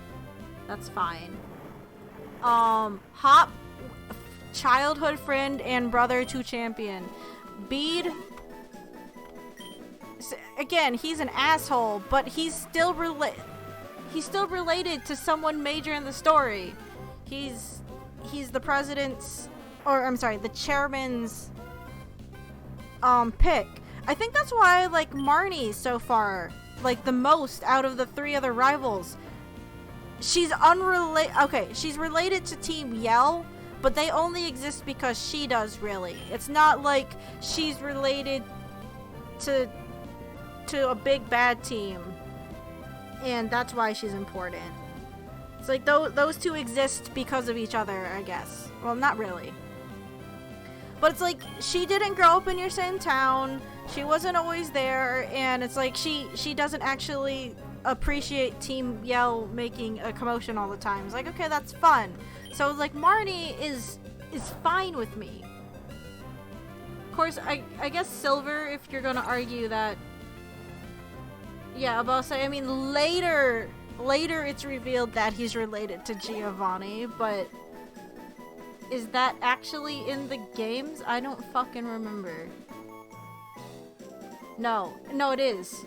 But it's not alluded to until Fire Red and Leaf Green.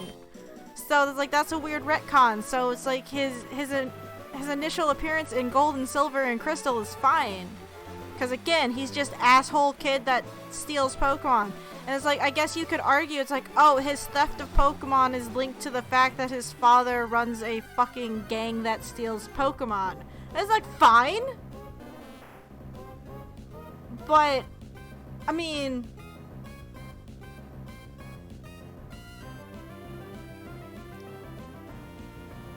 Fine. I mean, he gets more backstory, but it's later on in a remake of a game people have already played. So again, it's just a little more. It's the proper application of zest to the story. They're not over seasoning it before they have to.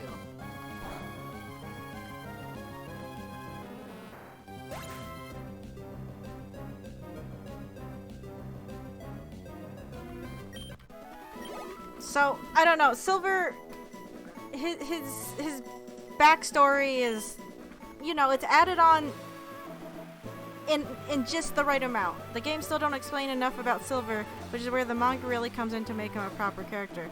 Yeah. I mean, but you still get enough of, like, they give you enough intrigue for the character. Like, they give you just the right amount for that character, I think, in the games. And, I mean, that could just be a way to prompt you to go read the manga. Why am I healing again? This is... this is what happens when I'm just all over the fucking place. But see, even here it says, Giovanni and Silver's relationship is first alluded to in Pokemon Fire Red and Leaf Green, where Team Rocket scientist Gildion at the Rocket Warehouse on 5 Island asks Red if he is Giovanni's kid, but concludes he is not, saying that Giovanni's kid has red hair. More information is revealed in Heart Gold and Soul Silver when a fateful encounter Celebi is brought to the Ilex Forest Shrine. Celebi takes the player back in time 3 years to witness Giovanni abandoning Silver to go into seclusion because of his defeat at the hands of Red. Silver's hate for Team Rocket apparently stems from the failure of his father. But see, both of these like character points are introduced not in the main stories, but in the remakes. So again, like his setup as a character in the first set of games that he appears in is just vastly different from every other rival you get. And I think that might add a bit of intrigue to him. It's like, granted, I never cared too much for Silver at first. I mean, you're not supposed to. He's like, he steals a Pokemon and runs off with it. And, you know, maybe this is just me. It's like, as a kid, it's like, oh shit, he stole a Pokemon. Is he going to be good to that Pokemon? I don't fucking know. But again, I was a kid and I knew I was gonna be fine to my Pokemon. So again, it's a matter of like projecting yourself into the story, like you should be doing, I guess, or they wanted you to originally. So it'd be nice if they had... Again, I feel like that's what they're trying to do with Bede. But they're so in your face about it. About Bede's character. Silver, kid who stole Pokemon. Later on you find out he hates Team Rocket. Okay, a lot of people hate Team Rocket. That's fine. Bede, chosen kid by the chairman. Total asshole, constantly pushes it in your face that he's been chosen by the chairman and is looking for wishing stars or whatever to help the chairman. Chairman. Again, he's yanking you into the plot. Silver, I wouldn't say was yanking you into the plot. He was experiencing the annoyance that is Team Rocket at the same time you were. Not even Blue, I think, yanked you into the Team Rocket plot. He didn't run up to you. He was like, hey, you should come help me fix this. He's like, hey, I'm going to take care of Team Rocket. He doesn't invite you in to do it. He just figures he's gonna take care of it yourself. If you choose, which you kind of have to because of story convenience, if you choose to go help take on Team Rocket or not is completely up to you. Well, not really, but you know what I mean. But so many of these other characters, they just wanna, they grab you by the collar and it's like, come here, you're gonna do the plot with me. It's like, I don't want to. Fuck you. Silver is at first more of an antithesis to the player character and an obstacle in his own person, which is where he makes the greater impression. Why is so much unlike most people in the world? Yeah. I don't know, it's just compared to recent rivals. Like, Bede isn't an obstacle, he's a plot point.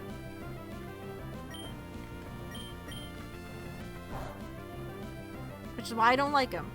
Or something. I don't know. I just don't like him. That and maybe because I see so much of him, I'm like, ugh. Like, they don't let me forget how much I hate this kid. Silver, it's like, okay, well, I don't feel like you see him all that often, and when he does pop up, it's like, oh, right. The asshole who stole that Pokemon. What are you doing? What? You're also battling Team Rocket? Oh, okay, cool. I still don't like you, though. And then you do the thing, and then you don't see him for a while, and then he pops back up again. It's like, oh, it's you. How's that Pokemon you stole? Doing good? Okay. Bye.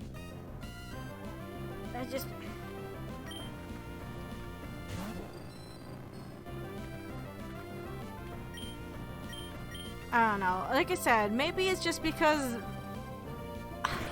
Again, I didn't realize how bad the hand-holding was in Sword when I was going through it. I think I blocked most of it out. But going through it again in Shield with people where I'm reading it, like actually reading it, because I'm reading it out loud, I'm like, holy crap, this is so bad. And I think it's just left a really bad taste in my mouth, and I have to complain about it.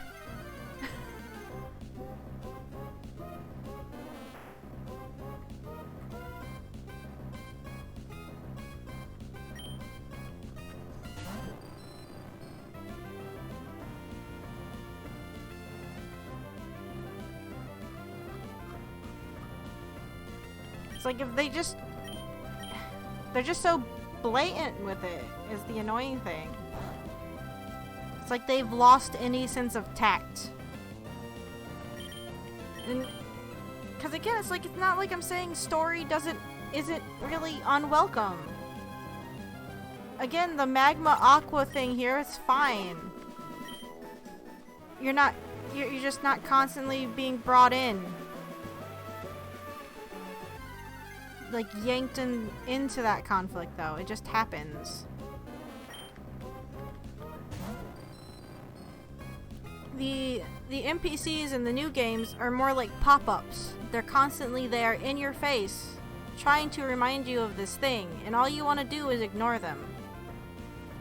You just want to do the other thing that you were doing.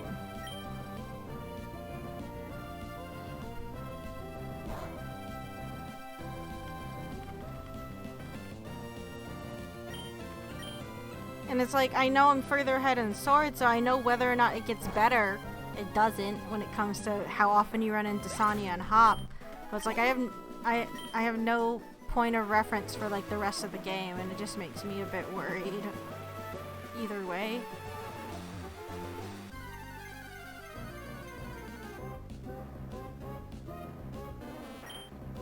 I mean, that's how I felt in, well, I can't say that's how I found Sun and Moon. It's like, I just remember Sun and Moon. Like, if I expect Sword and Shield to be Sun and Moon, I'm a little, like, kind of worried.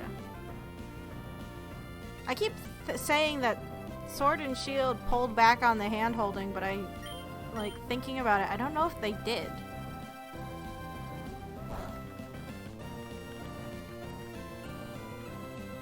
If anything, it might just be different in the fact that Sword and Shield, because it's returning to the gym format, is just more repetitive. Whereas whenever they popped in to tell you something in Sun and Moon, from what I remember, it was at least something new. Because again, they had a slightly different setup. still as often, but at least it wasn't the same fucking thing every time they talked to me. Like we saw at the end of the last stream with Milo, after I defeated him telling me how the gym challenge worked. That's just bad. The player should know this by now without you having to tell them again. Yeah, the modern games are a real lesson in how to not make a good Pokemon game in a lot of ways. I can only imagine that it'll continue to worsen as long as Game Freak is still in charge, as it has for years now. I know we've been like criticizing that they've been changing. I mean, maybe it's just the people behind Game Freak. I don't know if it's... I have no knowledge when it comes to just how they run things. I mean, besides what I play in the games. I know a lot of people are mad about the choices they made for Sword and Shield and how they handled it. But it's just, it's interesting. Because it's like a lot of the complaints is like, oh, they changed it up too much. We're mad about it. But then if they don't change it up, people get mad. Like, it's hard to please everyone in the situation. It's like, and I imagine it must be hard. I'm not sure what I'm trying to get out here. For mainstream Pokemon games, I think it's difficult. It's like they've had plenty of offshoots where they've changed up the formula and people have reacted fine to them, from what I could tell. Because it's like, if you look at just the spin-off games, granted they're spin-off games, like they've done a lot of different formats. It's like you had Pokemon Trozy, you had Pokemon Puzzle League. Pokemon Ranger did something different. The Pokemon Mystery Dungeon series, which I never got around to playing with. Pokemon Snap.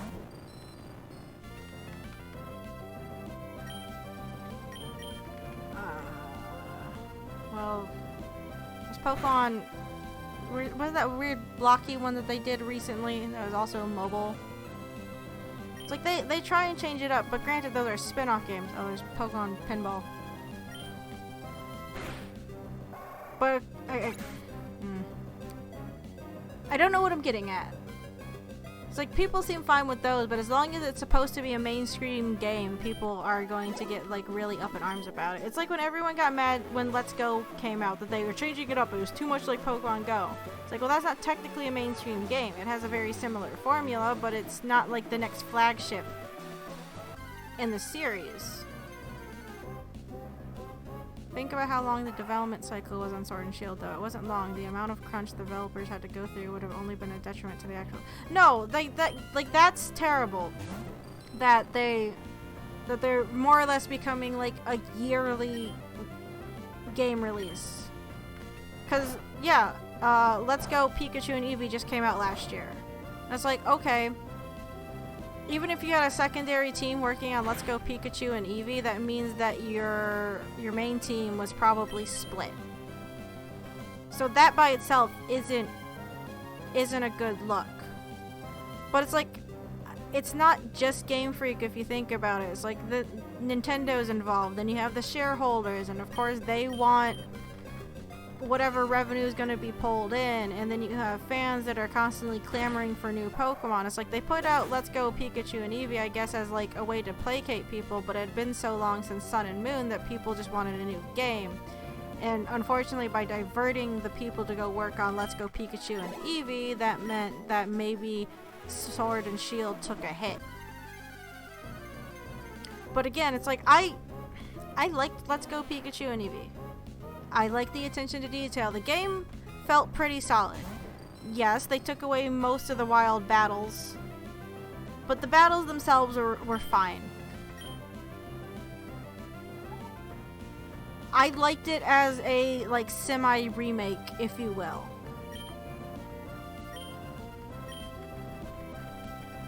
But it's just... Maybe if they would wait it longer on Sword and Shield and actually have the development time, that'd be fine, but some people would be super impatient and wouldn't allow for it. Or they would complain about it, and then that would, you know, be a negative on the company that, oh, how dare you make this cash grab Let's Go game. It's like, okay, yeah, it might have been a cash grab, but again, I don't take any offense from Let's Go. I do really like it. And granted, I'm someone that still plays Pokemon Go, so you know that it kind of appeals to me. I'm a big fan, Mystery Dungeon fan. Red Rescue Team is my personal favorite. Blue has particular problems, but I do concede that Explorer games are generally superior. I recommend the series. Okay, they came out with so many, and it was just kind of like because it was like a side spin-off game, I just didn't pay too much attention to it.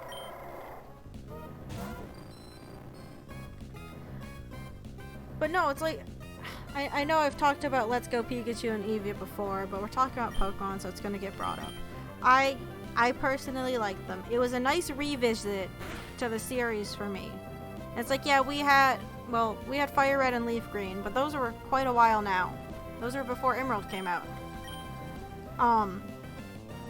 And again, I think it's a good intro to new, younger fans to the series. Yes, they're a bit hand-holdy, and they have Trace, who's just another Hop. Actually, I don't remember him being as abrasive as Hop. Trace I was fine with. And again, the hand-holding I don't think is terrible. They just kind of suggest maybe you go to this place, like if you're stuck. And sure, that kind of takes away the agency you might have as a player to figure it out on your own. But unfortunately, kids these days, I mean, maybe we should have kept it in so they had a way to maybe think critically. But kids these days just don't have like the attention span for that kind of stuff, which is a bit sad. But it's like, I didn't think it was too offensive whenever a character came in and said, hey, maybe go this way, maybe go that way. And yes, the catching mechanic was a bit weird, because that's the only way you could really level up Pokemon. But it is what it is. The thing is, you didn't have to play Let's Go Pikachu and Eevee, because again, it's just a remake of Red and Blue and Green. That's all it is. It's just Gen 1 again. It's good for a nostalgia trip. And like I was saying earlier, my little cousins who have played the originals, they don't really care for them. They will play Let's Go Pikachu and Eevee with me and my sister. But I think it's because they're more used to that form of graphics, so it's a bit hard for them to get more immersed in the old GBA titles. That's just, you know, how it goes. It's not saying one is better or whatever, it's just what that particular generation, I guess, is used to. Yeah, you can get used to it, you know, a different thing, but the kids I'm talking about, they're 6 and... how old are they? 6 and 8? So I'm not expecting them to think super critically either. I mean, I was around 8, 9, 9, 10 when Red and Blue came out.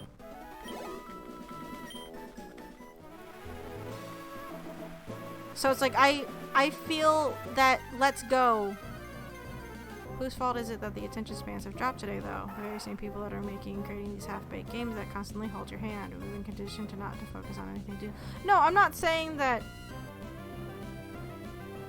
It is a bad thing. Well, unfortunate thing.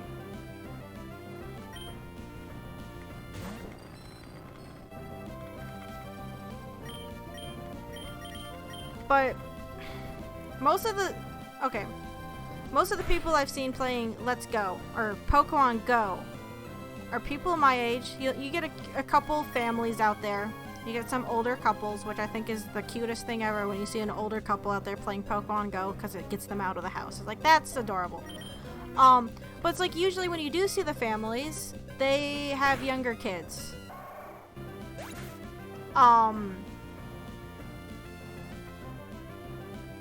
That just in general, besides not having maybe the same attention span, just might not be able to grasp things. Like, okay, again, maybe we should be challenging them. But like I said, I think the hand-holding in Let's Go was inoffensive. Because I kind of have to think about what the actual targeted demographic for those games were. Younger kids that have started playing Pokemon Go because their parents are nostalgic for Pokemon or like Pokemon or their friends play Pokemon, and they found out that these games exist. Sure, some of them might like the old versions. And yes, I'm not saying that the Let's Go games aren't a cash grab. Again, Game Freak and Pokemon Company are businesses after all. Not saying what they do is necessarily a good thing in terms of certain developments, but it's like, okay, sure, they put out a thing to make money. But that's the other thing. At least Let's Go Pikachu and Eevee was a it was a solid game.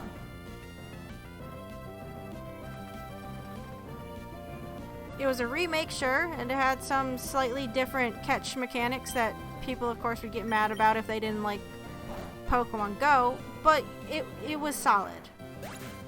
And if you're me going in because you like the old games and you like Pokemon Go, then you're fine with it. Again, I like the attention to detail. I liked the new addition of Pokemon on the field. Again, it gives the world a bit more life, in my opinion. And it's like, I liked it myself just as a little revisit. I wasn't expecting anything big or grandiose out of it. I knew what I was getting into going into it. I don't feel like they were really hiding anything when they announced it.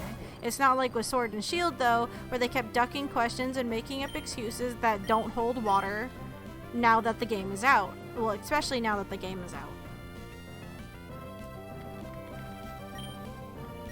I guess what I'm getting at, again, is that I don't think Pokemon Let's Go Pikachu and Eevee deserves all the hate that it got. It was a solid remake. Well, okay. Yeah, I'm going to call it a remake. It was a solid game.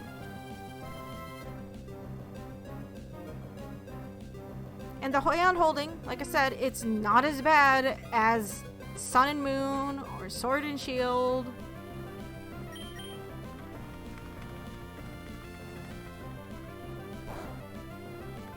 And it's like, yeah, maybe challenge kids a bit, but it's like, at the same time, whatever in this particular case. It's not like the hints that they were giving you were behind a paywall. It's not like they had microtransactions where you could just buy your way to the next point in the game. It's not that bad. I mean, I guess we're lucky that Pokemon hasn't gotten to that point, but when it comes to just like the having to pay for Nintendo Online and to probably later access Pokemon Home, though that's a different story, but I don't know too much about that, especially at this point.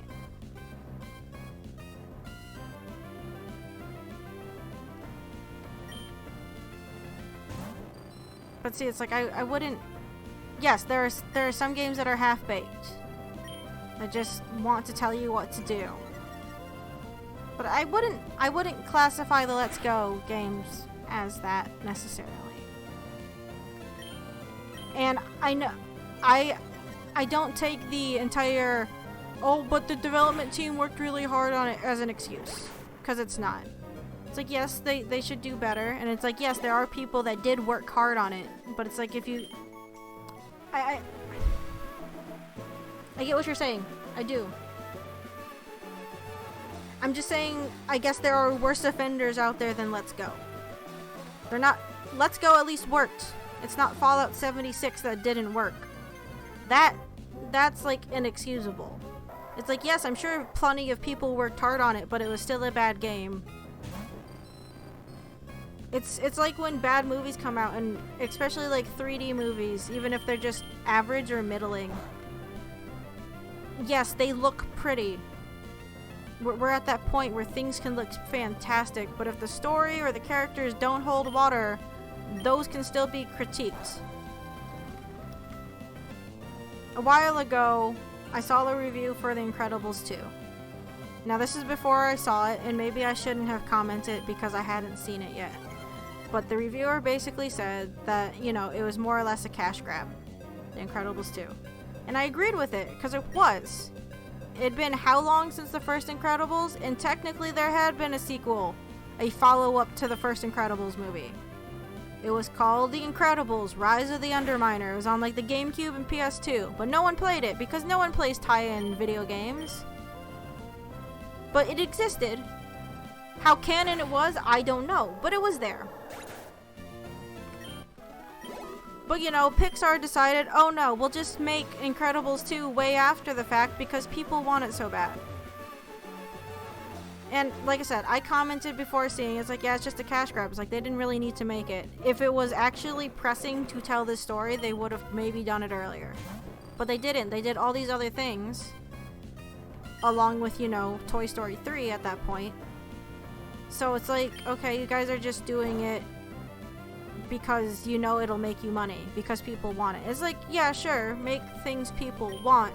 But at the same time, when you do that, there is a slight compromise to maybe the artistic integrity to it. And of course I got comments back saying, how dare I, you know, say something when I hadn't seen it, blah blah blah. It's like, I'm just going based off what's there. I'm not saying if it's a good or bad movie just because it's a cash grab. It can be a cash grab and still be good. Really. You can still have a solid thing and still have it be there just to make money. Trust me, I'm an artist. There are certain things that I draw, it's like, okay, it's good. It's to make money, though. But I still like to do things that I like that are good, that don't make money. That's just how that works. And then I saw the movie, and I'm like, yeah, no, it's fine. It's not like I said I hated The Incredibles 2 or anything. It was fine. And I kind of shot back at them. I was like, how about you don't fall into the same trap the screensaver from that movie was warning against? And that's just blindly following whatever you see on a screen and whatever other people say without making your own damn opinion on something. So you can criticize things even if you like them. It doesn't... You don't have to hate something to criticize it. You can like something and criticize it. Like when it comes to like Let's Go. It's like, yeah, the catching mechanic for being the only way to get experience is a bit annoying. It's time consuming. And the old system of just, you know, grinding Pokemon was better. Or at least a bit easier. Having the motion controls is annoying. Everyone says that. Motion controls can be a bitch. But it worked. I was fine with it. I can tolerate it. Being constantly told what to do, where to go, every 2 minutes in a game, though, is a bit different.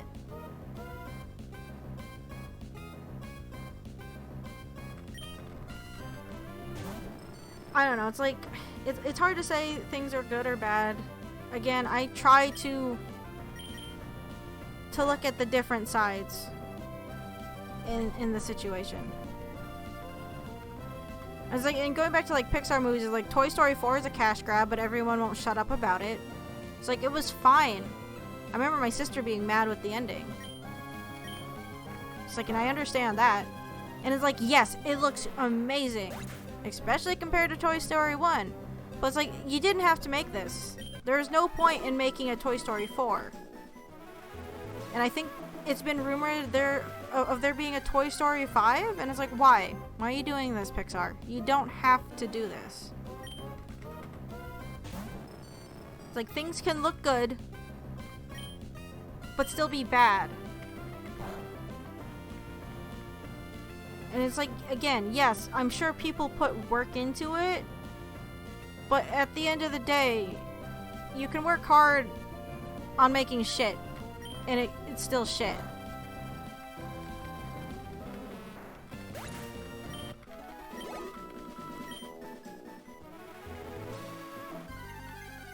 I don't know, I feel I'm sorry, we're like all over the fucking place right now.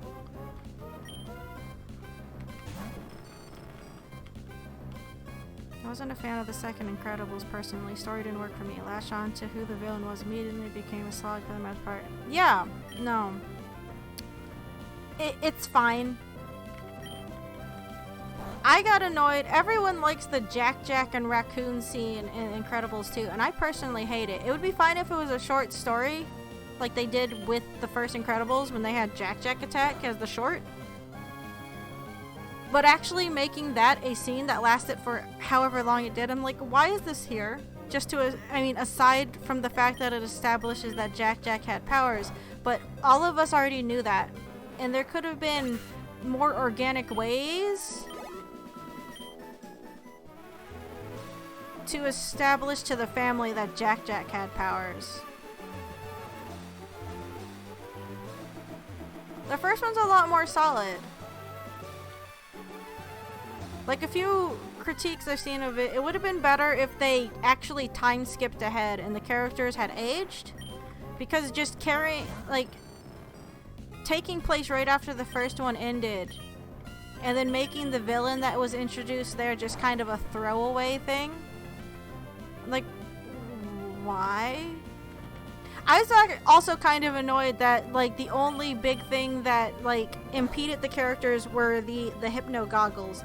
I thought, oh, that, and when Violet brings, Mrs. Incredible her suit, it was only because, you know, Mrs. Incredible got a cut in the upper arm. It's like, oh, but it's wired with a camera. Like, the suit can't, like, I don't know, shock therapy her or something, or take control of her, or negate her powers.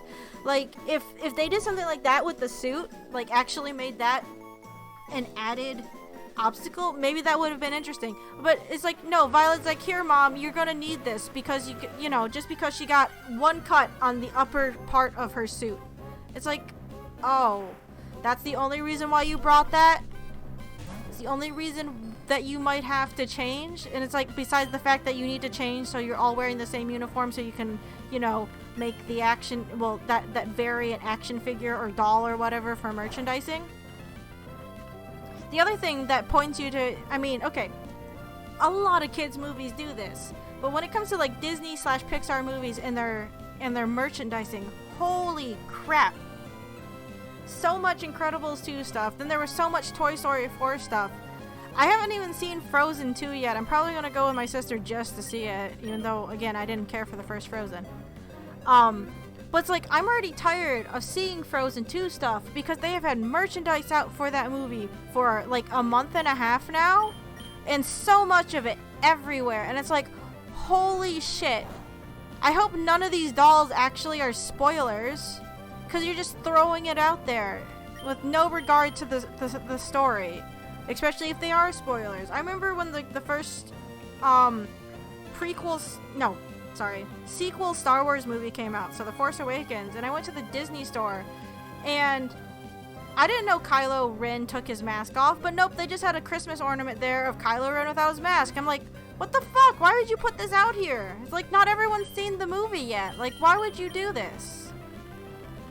And it's like, I get it, you want the toys out there so kids can get them, but it's like, some of these toys that you put out sometimes just spoil shit. I'm like, why would you do this?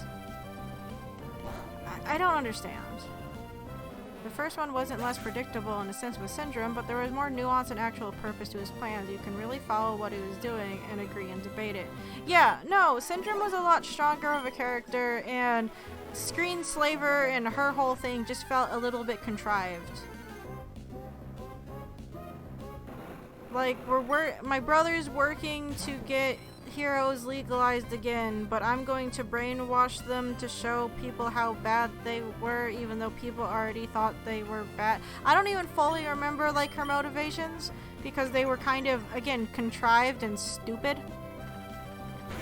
My brother relied too much on, well, my parents relied too much on heroes, so they're bad. It's like, just because your dad's an idiot doesn't mean those are necessarily bad. It's like, your dad's heart was in the right place, though. But yeah, maybe he should have fucking installed those phones also down in the fucking bunker so he didn't get shot.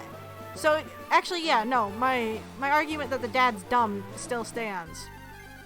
I understand why you have those emergency phones, you know, in your bedroom, but you don't have armor plating in your bedroom. The bunker has you know, safety measures. Maybe put the fucking phones also down in the safety bunker. That's like making a fallout shelter and not putting food in it, and then wondering why you're starving after a fallout. It's like, well, let's see. Did you put everything you needed to in the fallout shelter? No, you didn't. Oh, okay. Then you kind of deserve what happens to you because you're a moron and didn't prepare properly. Like, really, that whole plot point just stems from the father being inept. IMO. It's like, good for you, you're supportive of heroes and you have a direct line to them. But, one, those phones are installed in an age where you could only take calls from a wired phone. How else would... Like, it's not... Those phones aren't going to go to cell phones. If they did, they'd be really shitty, you know, early phones. And two, again, why don't you also have them installed in your fucking security room bunker thing? You couldn't afford it? Weren't they like millionaires or something stupid like that? I'm pretty sure you could have afforded another set of phones. That was actually the thing that got me the most mad. I'm like, why didn't he have phones in the safety room? I don't understand. Why would you do that to yourself? Hello, Kwama864. How are you? OMG, no way to what? But, yeah. No, that's about right. It's as nonsensical as you can recall. It's just stupid and convoluted. It's like, I like some of the new heroes that they introduced. It was fun to see those, but they didn't do a lot with them except turn them evil immediately. And again, the brainwashing isn't even permanent or like semi-permanent. It was easy to fix. Take off goggles, no more brainwash. It's like, oh, okay, cool.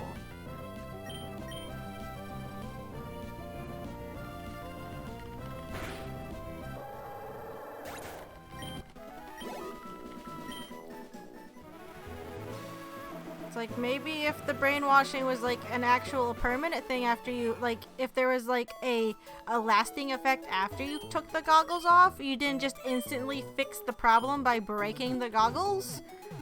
Maybe someone has to reprogram the goggles? Again, with the suits, with the cameras integrated into them? Oh, okay, is that gonna... No, it's just, it's literally just a dash cam suit. There's no consequence to wearing it besides it just being different and making Edna mad. Okay.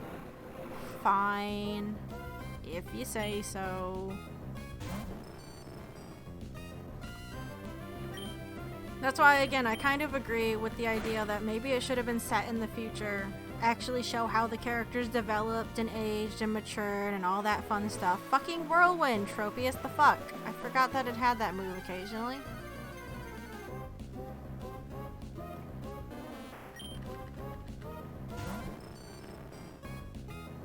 That's kind of the one thing that makes me frustrated with Disney, though, is they just keep putting out, like, these sequels that I don't care about because the story just doesn't do it for me. And then, besides sequels, they just have remakes of stories that I already know. It's like, oh, alright. That, and I feel bad, there's a new Pixar movie coming out here soon, and well, granted I don't watch TV, but it's like, I completely forgot about it. I knew it was gonna be a thing. I remember seeing the poster for it, like, fucking forever. But it's like, I completely forgot. Like, I feel like they haven't been advertising it very well. Like, what? Is it because it's not a Toy Story 4? Like, their next two films are original stories. Like, oh, that's nice.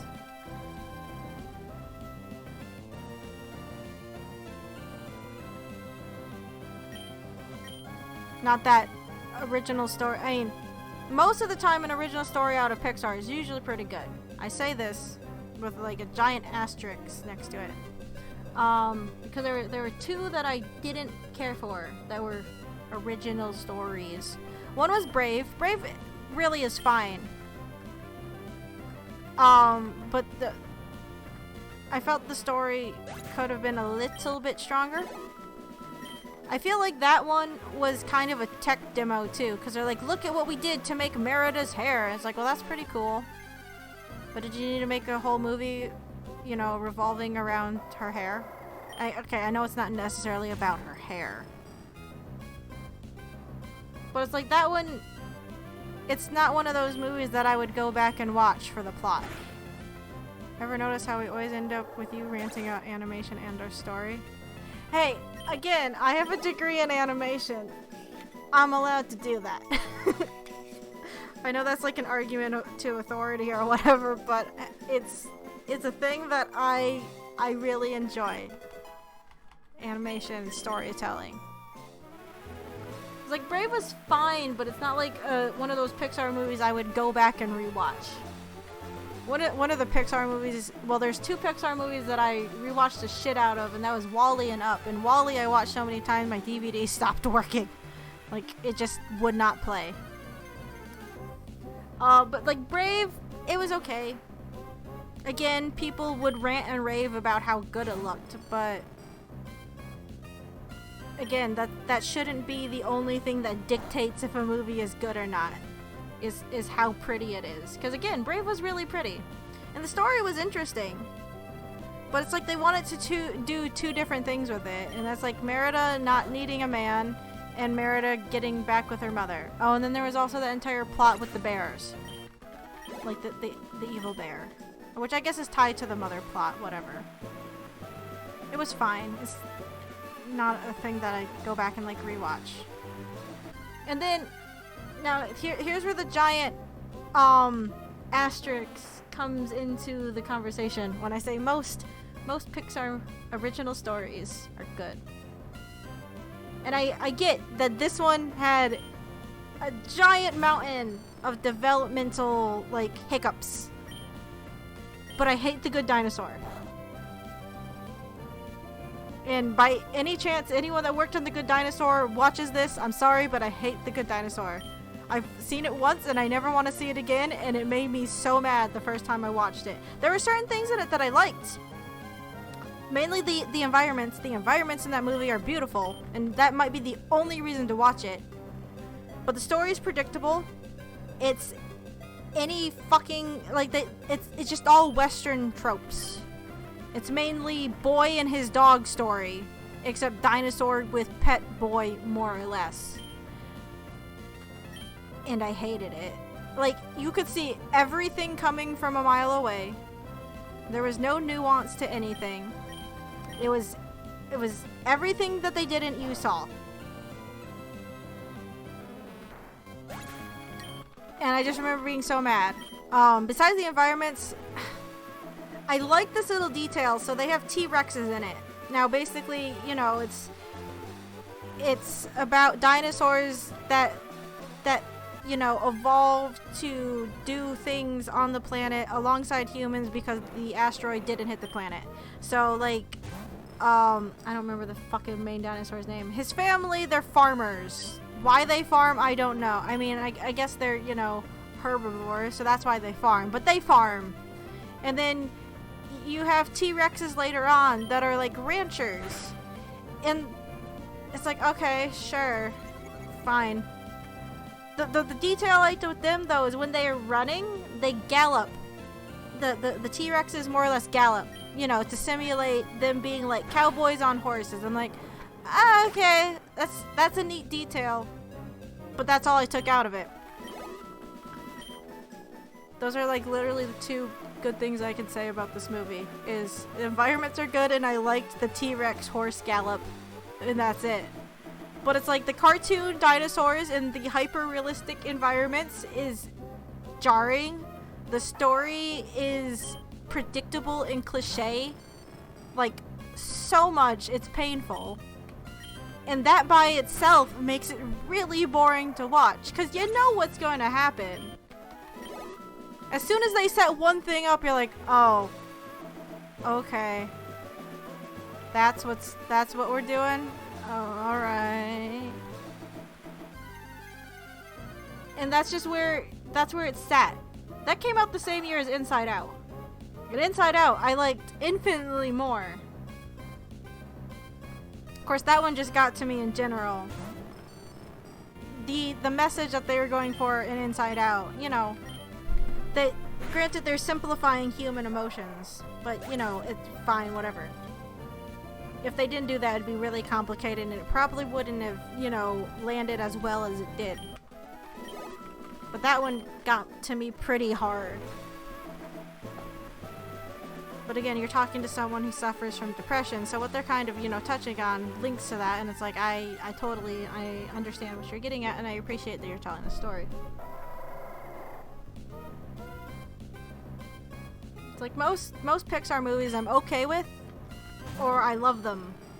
But The Good Dinosaur is not one of them, because they are not trying at all to change up the formula any. And it's like, yeah, you can argue that a lot of their films, like, well, that's a pretty cliche story. It's like, yes, but see, the characters in them are characters that have nuance and these little, you know, character traits that change it up enough to be interesting, to be engaging. The Good Dinosaur doesn't do that. Everyone's a trope. You can see everything coming from a Pluto distance away. Like, it's... I don't need to heal. What am I doing? It's just so... Like, I want to say they didn't try. But, you know, you read up or you research into any of the production problems that this movie had, and it's like, yeah, it's sad that happens, but it happens, and unfortunately you just made a meh movie. Meh. Yeah, meh. It's not even the good kind of meh where you could just put it on for noise. Just I'd put on anything else for noise. Heck, I'd probably even put on Frozen before I put on The Good Dinosaur.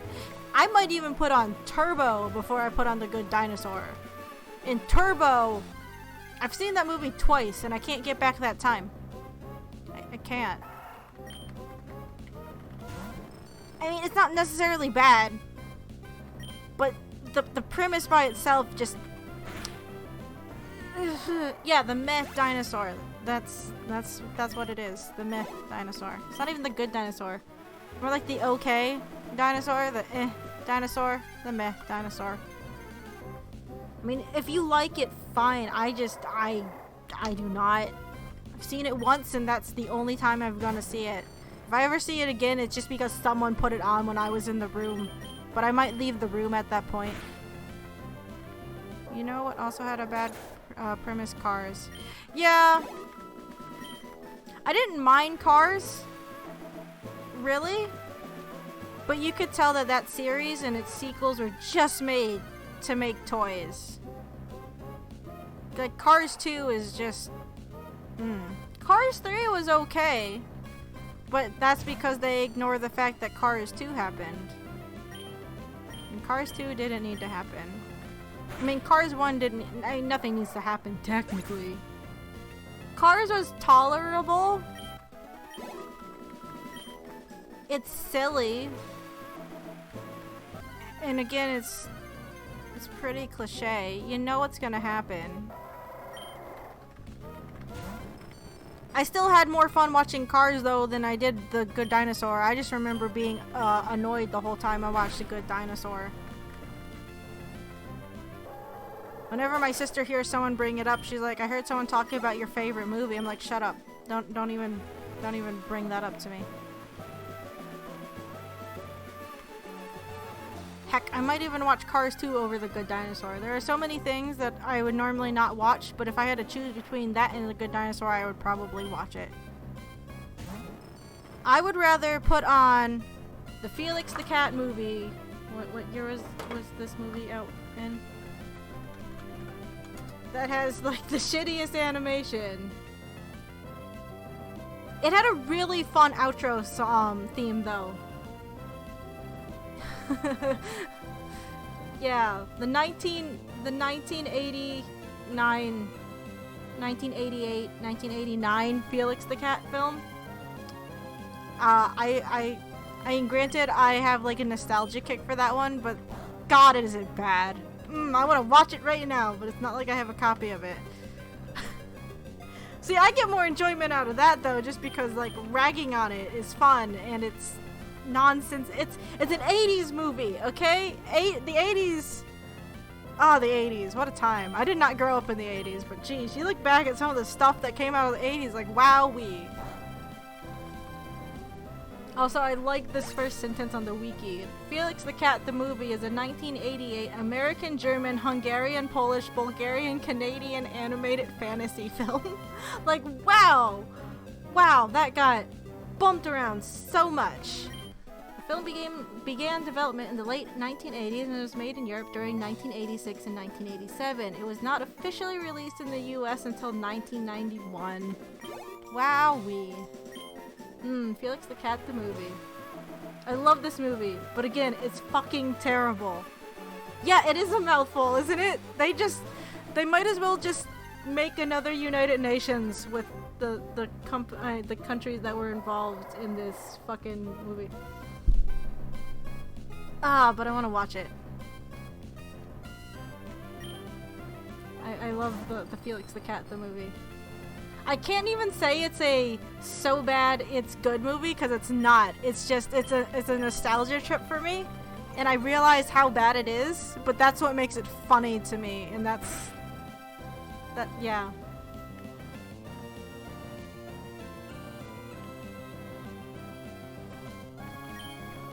The film began development in the late 1980s when Don Oriolo, the son of Joe Oriolo, creator of the TV series, began work on a feature-length television special intended as a pilot. That makes so much sense. The film opens with an introduction by Felix, who is rendered in CGI using then new motion capture technology. Yeah, it's not great, but you know, back in the 80s, I'm sure it blew minds.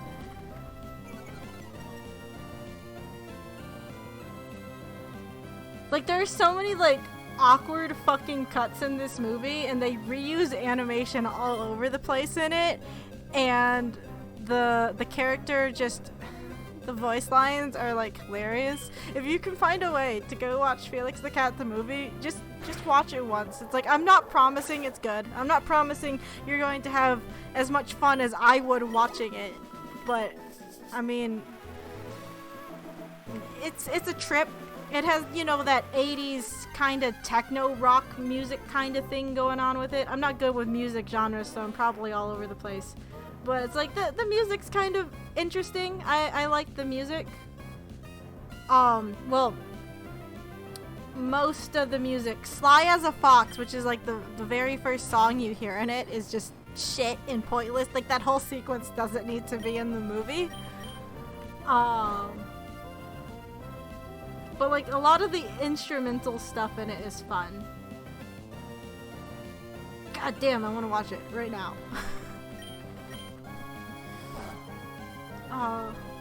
Is there a copy of this anywhere? I want a DVD. I need a DVD of it. Let's see. Amazon! Do you have it? What the fuck? I'm assuming this is a new DVD, but on Amazon they do have Felix the Cat the Movie DVD USA format 2003 for $69.87. Do I live in the universe of Deadly Premonition where things are hyper-inflated? What the fuck? 2 used from the this is used. $70 for a used copy? Why? Why even? Well, what's this price here? That's $10. What's the $10 one? Oh, that's like a cartoon classics collection. God damn it. I'm 70. The Felix the Cat the movie is. Oh wait. Here's one that's $15. That's better. $35. What are these prices on this movie? Again, it is not good. It is not $70 good. I want it though. Not at that price. I'm sure there are ways to find it on the internet. But it'd be nice to have a copy for the house so I can watch it on my TV. For no reason other than I like it. When I rented it back in the day, it was, I'm pretty sure VHS, so... Showing my age even more here. Yeah, I would definitely put this on over The Good Dinosaur. I at least get fun out of it. Maybe too much fun.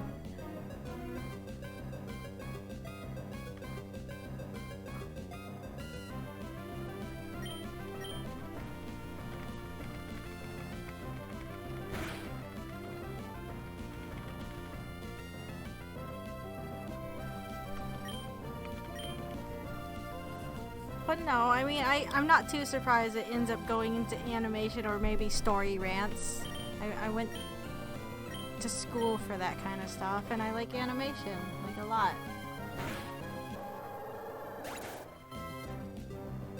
Man. I want to watch it so bad now. Yeah, if you can find a way to watch it, maybe just go check it out. Just see how bad it is.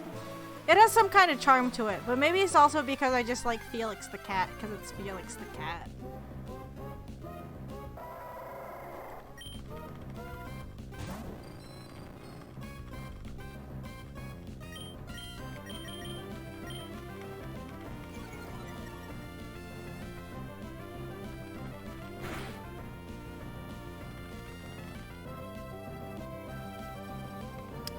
Yeah, back to like Pixar movies. It's like I feel bad I haven't heard more about their next one, which is Onward. It's due out in March. I just know it has like monster kids or something as like the main characters. Yeah, they're like monsters. Oh, that's right. It has Tom Holland and Chris Pratt in it as the main characters. I mean, that's fun.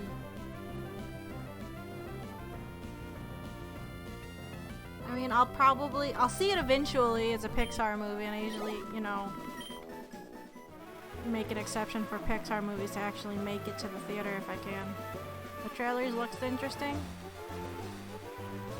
I feel like I've seen a trailer for it, but I think it was like a long time ago when it was like the really short like teaser trailer that they put out just announcing it. And then there's Soul that's due out in June next year.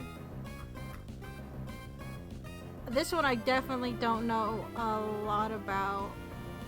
I know people are complaining because it has a main character of color, and of course they get transformed into something else. There's like a lot of Soul. But it's like there's a lot of argument that Disney movies, whenever they have characters of color, they just get transformed into animals or something. So this Pixar movie is not helping the argument. Sorry, bumped the mic again. I wanted to go back actually and read if Barry from the Diamond and Pearl games does anything.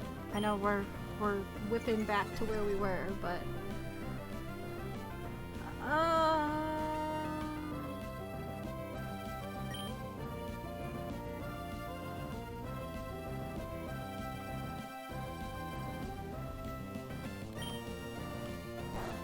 what I can see, no, he doesn't do jack shit except try and stop Jupiter at Lake Acuity.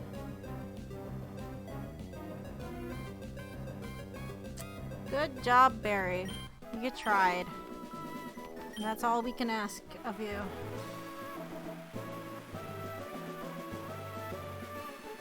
People are impossible to please most of the time, it's just minorities. Yeah, the vocal minority are usually the loudest.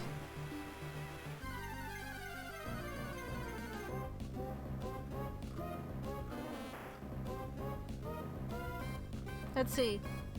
You talk to Barry and Twinleaf, and the next dialogue listed on the Bulbapedia is Route 201. talking about the Red Gyarados. And then he's at like Verity, whatever. Oh, I guess he does. Well, he has more dialogue late game, but he doesn't seem to be. He doesn't seem to do a lot, Barry. There also comes the point of whether quality is the goal or profit. The latter has too much traction. I don't judge a movie, show, game, etc. until I see it really. I can't trust most critics and reviews either. No, that is a very good point. I don't like to judge a movie, well, I don't like to watch trailers for movies much nowadays, just because a lot of the time they use all the good material or even sometimes spoil the movie in the trailer. It's like, can I just go see the movie without having certain things, like, shown to me already? I think that's another reason why I don't recall seeing too much for the next two Pixar movies, because I don't go looking for them. I guess I try to actively avoid them. It's just I feel like I haven't seen posters or anything really for it, but I guess I haven't been to the movie theater in a while. And because I don't watch regular TV, of course I'm not going to see TV spots for it. So that's just on me. But yeah, it's fine with like watching other critics and reviewers, but it's like you should probably go to form your own opinion. It's like if you're interested in it, maybe go see it. If you're not interested in it, then don't go see it.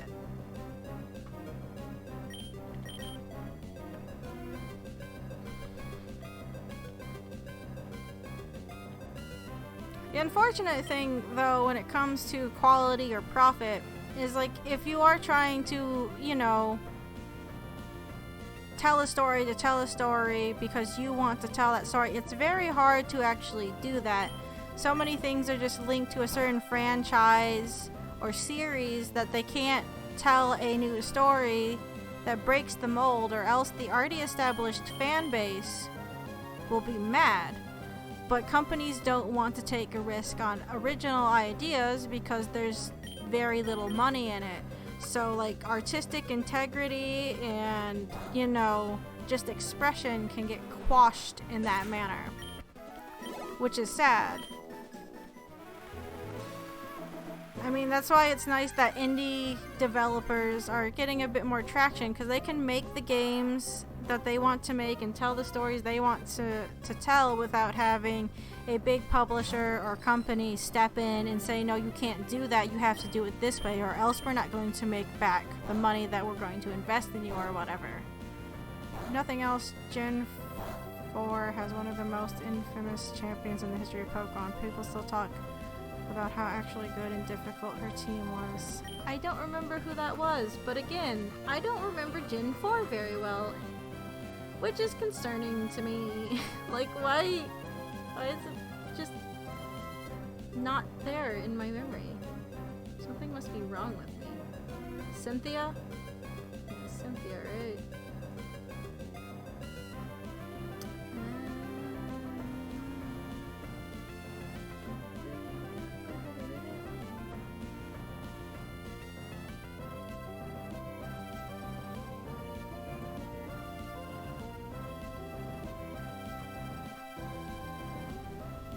Can't say I remember my battle against her though. 4th gen Nuzlocke win. it's I am no promises on that ever, really, because who knows how long it's gonna take to get through just fucking Gen 3 here.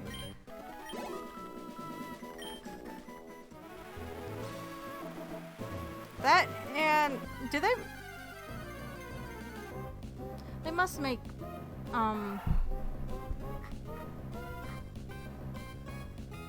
they make emulators for that, right? I'm not too knowledgeable when it comes to emulators.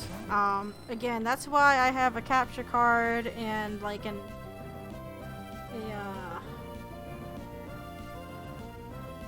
converter thing for my traditional consoles. Like, I don't really know how I do handhelds. I know like 3DSs and stuff like that, if you want to stream them, get like a specially modified system to do that. Which I do not have. Probably after one of the 3 games I have going wraps up, I'd like to test out a console game using this,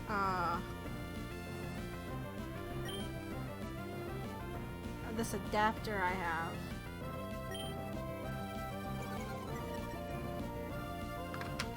One day, anyway. It's been sitting on my desk forever. I've had it since before I moved out with the intention of using it. I just didn't really have like enough room to set up to test it back at my house. It's been worked on for years now and worked very well now, finally.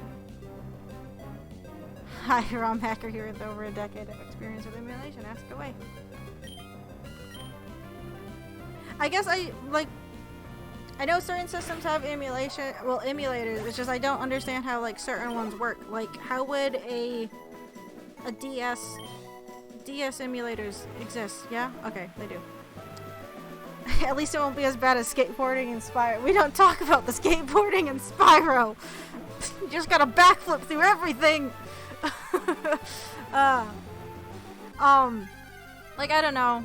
I guess it is just the 2 screen things, but I guess I get confused when I consider the touchscreen capabilities of like the 3DS or just the DS. And I'm like, wait, how do they emulate that? But I guess it is just, I mean,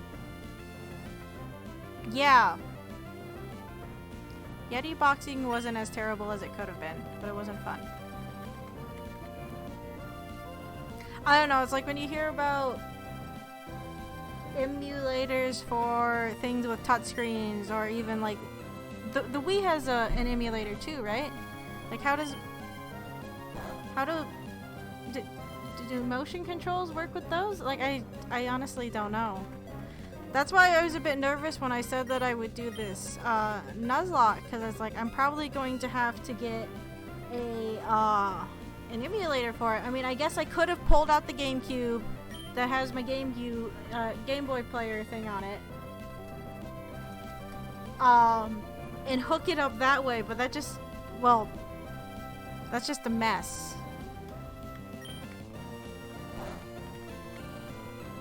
I mean, I could have. Though I think a lot of my cartridges from that era have like dry batteries in them, and I need to replace those. You can use real Wiimotes with them on your computer. Oh! Okay, see, I'm not sure how that works. Really? Obviously, that's what I just said.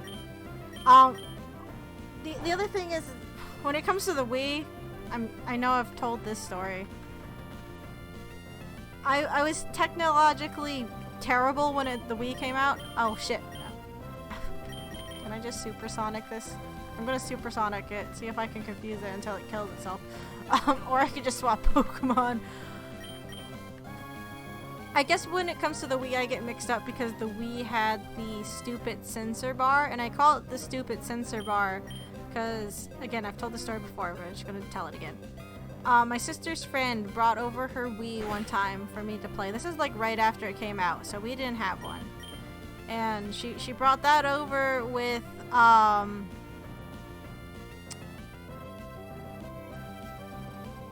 Super Mario Galaxy, and she gave it to me. She's like, here you go, you can play it. Didn't tell me how to set it up or anything.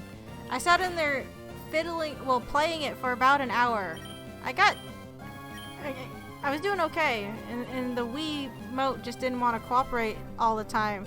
She came in after a bit, and she's like, oh, how's it been going? I was like, good. It's like, just some of the motion controls have been weird. She looked at the setup. She's like, where's the sensor bar? I'm like, the what now?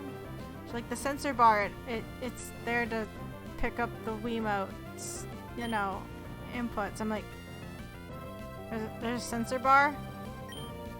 She's like, yeah. So she plugged in the sensor bar, and it worked infinitely better than how it had been the whole time I sat there playing it. Is the sensor bar just... Also, you're asking a really complicated question of how emulators do things. The short answer is that developers have translated the touch input, in this case, to use with the mouse. You're going to be delving into very technical stuff otherwise. Oh, okay. See, I mean, I could have just figured. It's just, I'm not completely hopeless when it comes to technology, but certain things I'm just like, wait, what? Like I said, I kind of figured as much, but then another part of me just got hung up, and I'm like, wait, how does that work?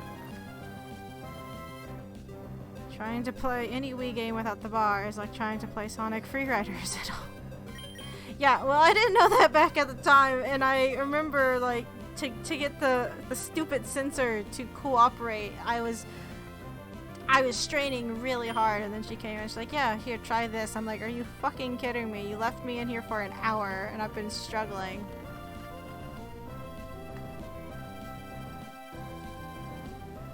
Again, I don't do much when it comes to emulation. This game here is like the first one that I've dealt with when it comes to it, so I just don't look too far into it. Emulation is incredibly complicated. People simply don't give enough credit to developers, so I find it good to eliminate a bit of the process. Oh no, I appreciate it. I have like a passing, I guess, interest in it, because again, I'm into speedrunning, and then, you know, with speedrunning you hear about TASes all the time, and I know those use like an even more, maybe complicated, or at least more involved form of emulation, and that kind of stuff is interesting. Okay, I'm fine with being paralyzed. Wait, did it snap out of confusion? I want it to kill itself.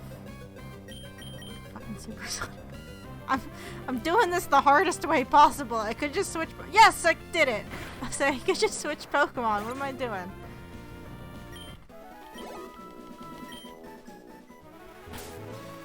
Let's see. 2 of the Pokemon I want to use in the next gym are almost to 40, which is where I want them. I also want Fipple up to 40.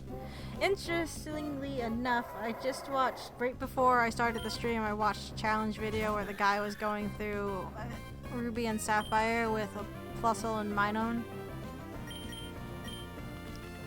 Managed to do it, but again, he's allowed to heal and shit. If this Minun dies, it's dead. Because Nuzlocke and suffering.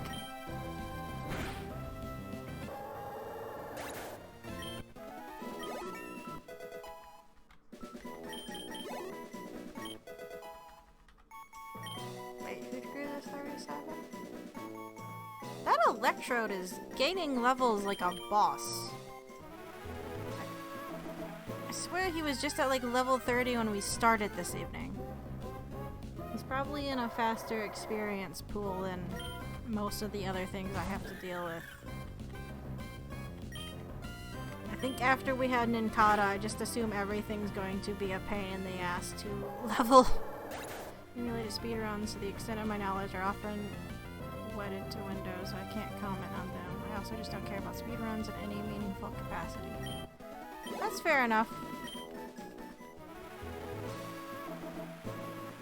I like to watch them, and it's like the concept's like a fun idea.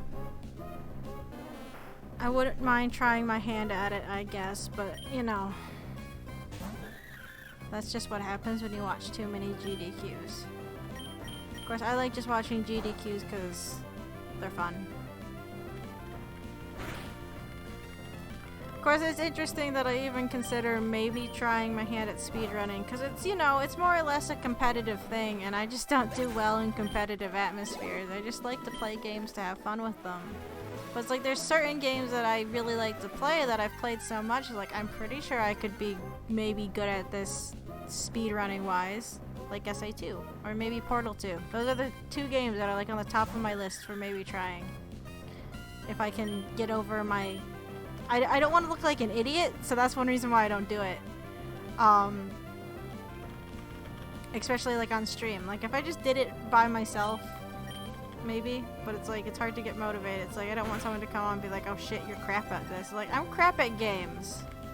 Have you seen my Nuzlocke? I'm crap at games. Speedrunning triggers me. Why is that?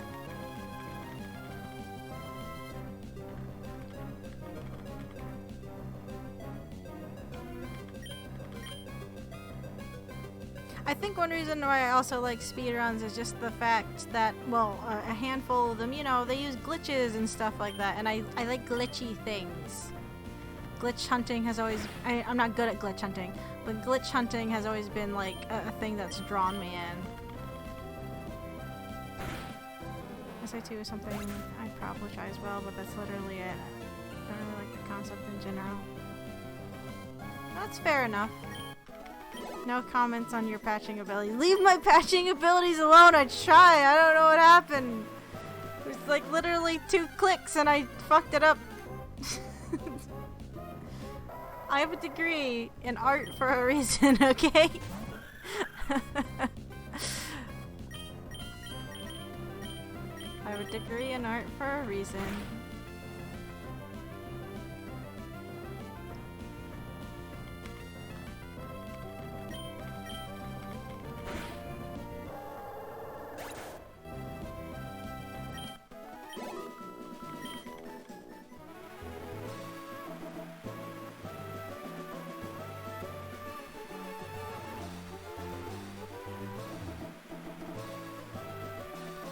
I think another reason why I don't try my hand at speedrunning more is just because I've been to a few GDQs in person, and it's like they're fun to you know, just be there and see.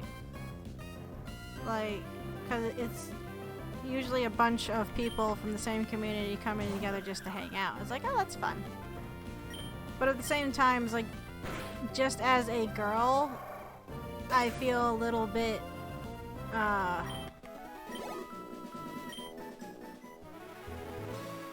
I feel like I'm intruding on something.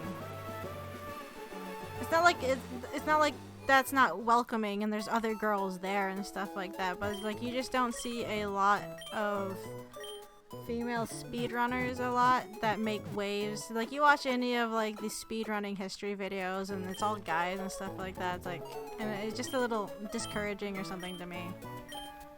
There's, again, girl gamers already get a bad rap for, you know, just being inherently bad at games because they're girls.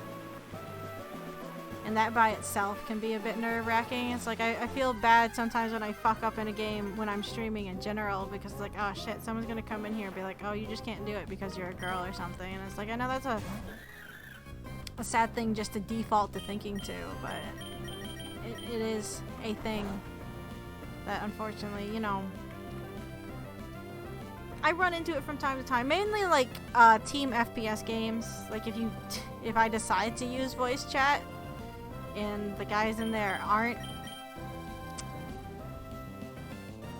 just, you know, fine. They start making lewd, obnoxious comments. It's like, oh boy. I mean, that's a bit different.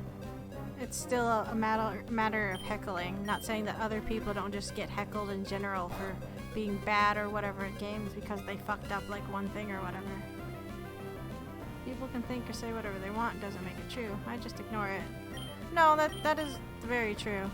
Sometimes it can be hard to do it, to do that.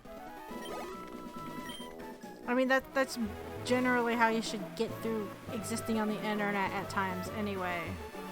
But, you know, after a while, sometimes it can get to you, or whatever.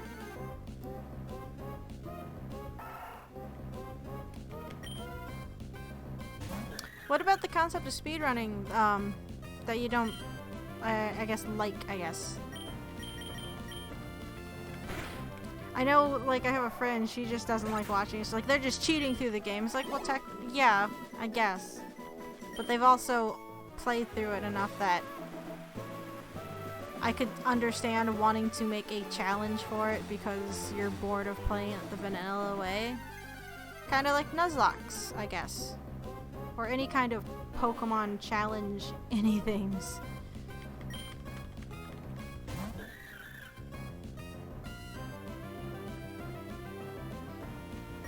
I could maybe, I mean, another thing like with speedrunning that I kind of get a little turned off by too is just like maybe the elitist way people treat it. It's again, because it's like a competitive thing.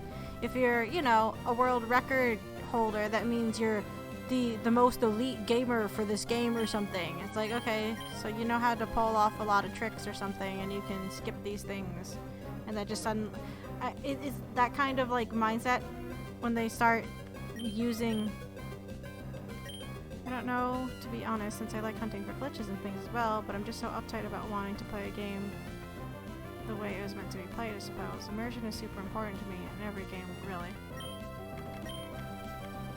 I get that. I mean, I like to play the game it was intended to, and I usually really like the first couple times, but I mean, if it's a game that you really like and you just want to test the limits of it, then it's like I don't really see that as a big detriment. I'm just too much of a nerd to enjoy speedrunning for what it is. That's fair. I don't know, I just find it fun.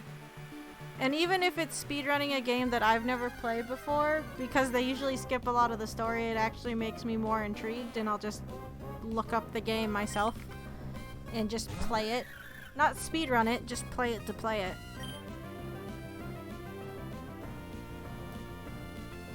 Of course, sometimes speedrun tactics are useful. There is this one Power Moon in Super Mario Odyssey I was having trouble getting through. I was like, okay, what's the speed run for this? Do they have anything to make this a bit more bearable? And they did, and I was able to kind of pull it off. Not perfectly, but it helped. And I'm like, oh, okay. But that wasn't breaking the game or anything. That was just using the mechanics that are in Super Mario Odyssey to beat a thing in Super Mario Odyssey. And I think that's a bit different.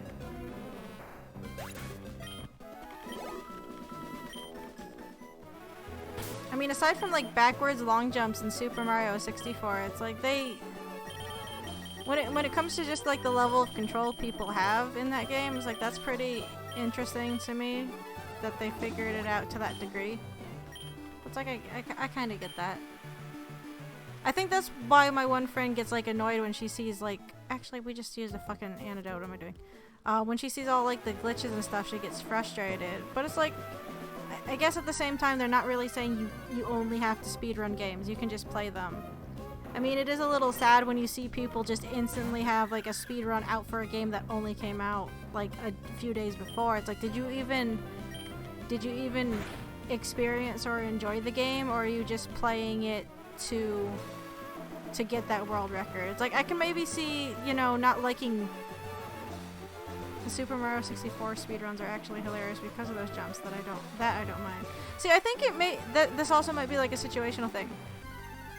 Because again, it's like the same week Luigi's Mansion 3 was out, I already saw a speedrun for it. It's like, I'm sorry, did you actually sit back and play the game and enjoy it or whatever? Or did you just, you know, play through it once and then speedrun it? Like, I get the idea of playing it the way it was meant to be played. I guess I'm one of those people, it's like, yeah, play, you know, push the bounds of a game that you've played plenty of times and you really enjoy. Don't just, like, there are certain people, like, they just play, okay, well, I guess it's different. Some people, they get into a speedrun because they're interested in the tricks and the glitches in it, and they like to find that kind of stuff. Some people do it because they've played that game so much that they just really want to challenge themselves. But then you have the people that come in, that just seem to do it for the fame and accolades that they get for having a world record in a game. It's like, do you even like this game or something? And it's like, I guess that's a bit of gatekeeping almost, but at the same time, it's like I understand that. It's like you want them to show maybe the same respect you do for a game that you really like by actually knowing it and having played it for what it is before breaking it apart, I guess, if that makes sense. I saw a 12-minute speedrun for The Outer Worlds like 2 weeks ago, and I just thought, are you serious? Game just came out. But the thing with speedrunning is they have had to play through the game a few times already and have done the research hours worth of experience, etc. So I probably shouldn't be so uptight. Well, I mean, it also depends on well, yes, that is part of the thing, but I guess it also depends on the game. Like, if it's an older game, there's communities out there that have so many resources, and people can just, you know, grind at it without actually having paid attention to the game just to get really good at it, I guess. And it's like, are you doing it, again, just because you actually like this game, or because you think, oh, I can get really good at this, there's so many resources, and if I get really good at it, people will notice me. I don't know.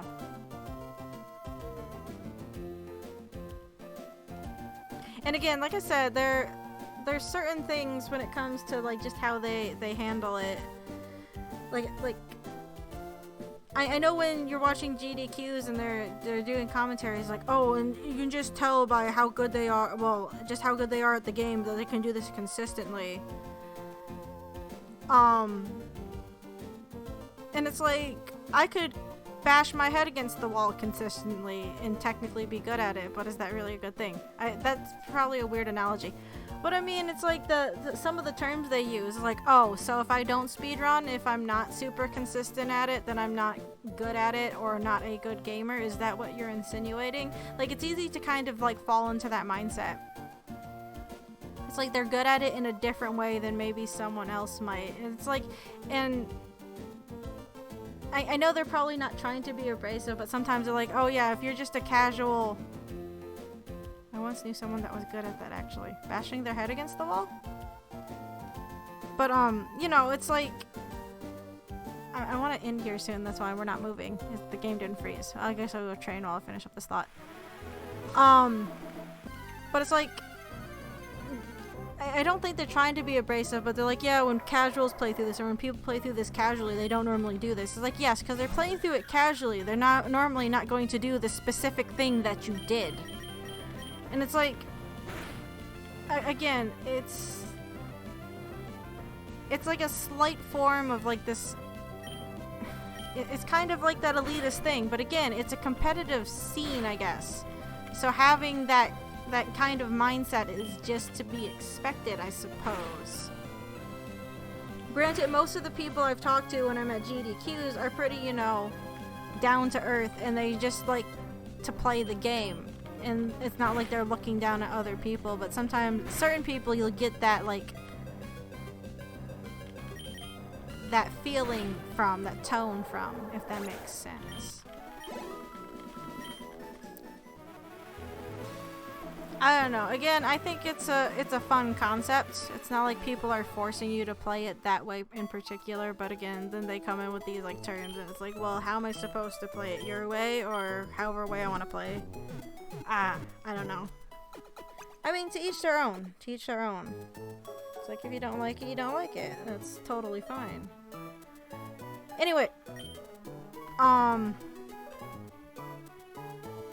going to call it for tonight. Like I said, I got some work I gotta catch up before I leave this weekend. Yay. So I need to go do that. And I'm really hungry. My stomach's been growling. I don't think it's been loud enough for the mic to pick it up. If it has been, then I am sorry. Sometimes my stomach growls really loud. So I'm going to go take care of that stuff. Anyway, guys, thank you for tuning in and just listening to me rant for 3 hours like I do. I appreciate you guys being here. I appreciate talking to you guys. It's actually, you know, it's a lot of fun because I sit here normally by myself alone doing work, and it's nice to break it up by having a discussion with other people. But yeah, I will see you guys next week. Like I said, I'll be out of town on Friday, so we'll be back for more Pokemon Shield on Monday. Oh boy. What were we doing in that game again? I don't remember. I think it needs to tell me once I start it up. Anyway, have a good night, everyone. I'll talk to you later. And happy Thanksgiving if you celebrate that. If you are in a place that celebrates that, don't eat too much to where you hurt yourself. But I guess enjoy yourself. Enjoy family. Enjoy being around other people if you're gonna be around other people. But yeah. Have a good one, everyone. Alrighty.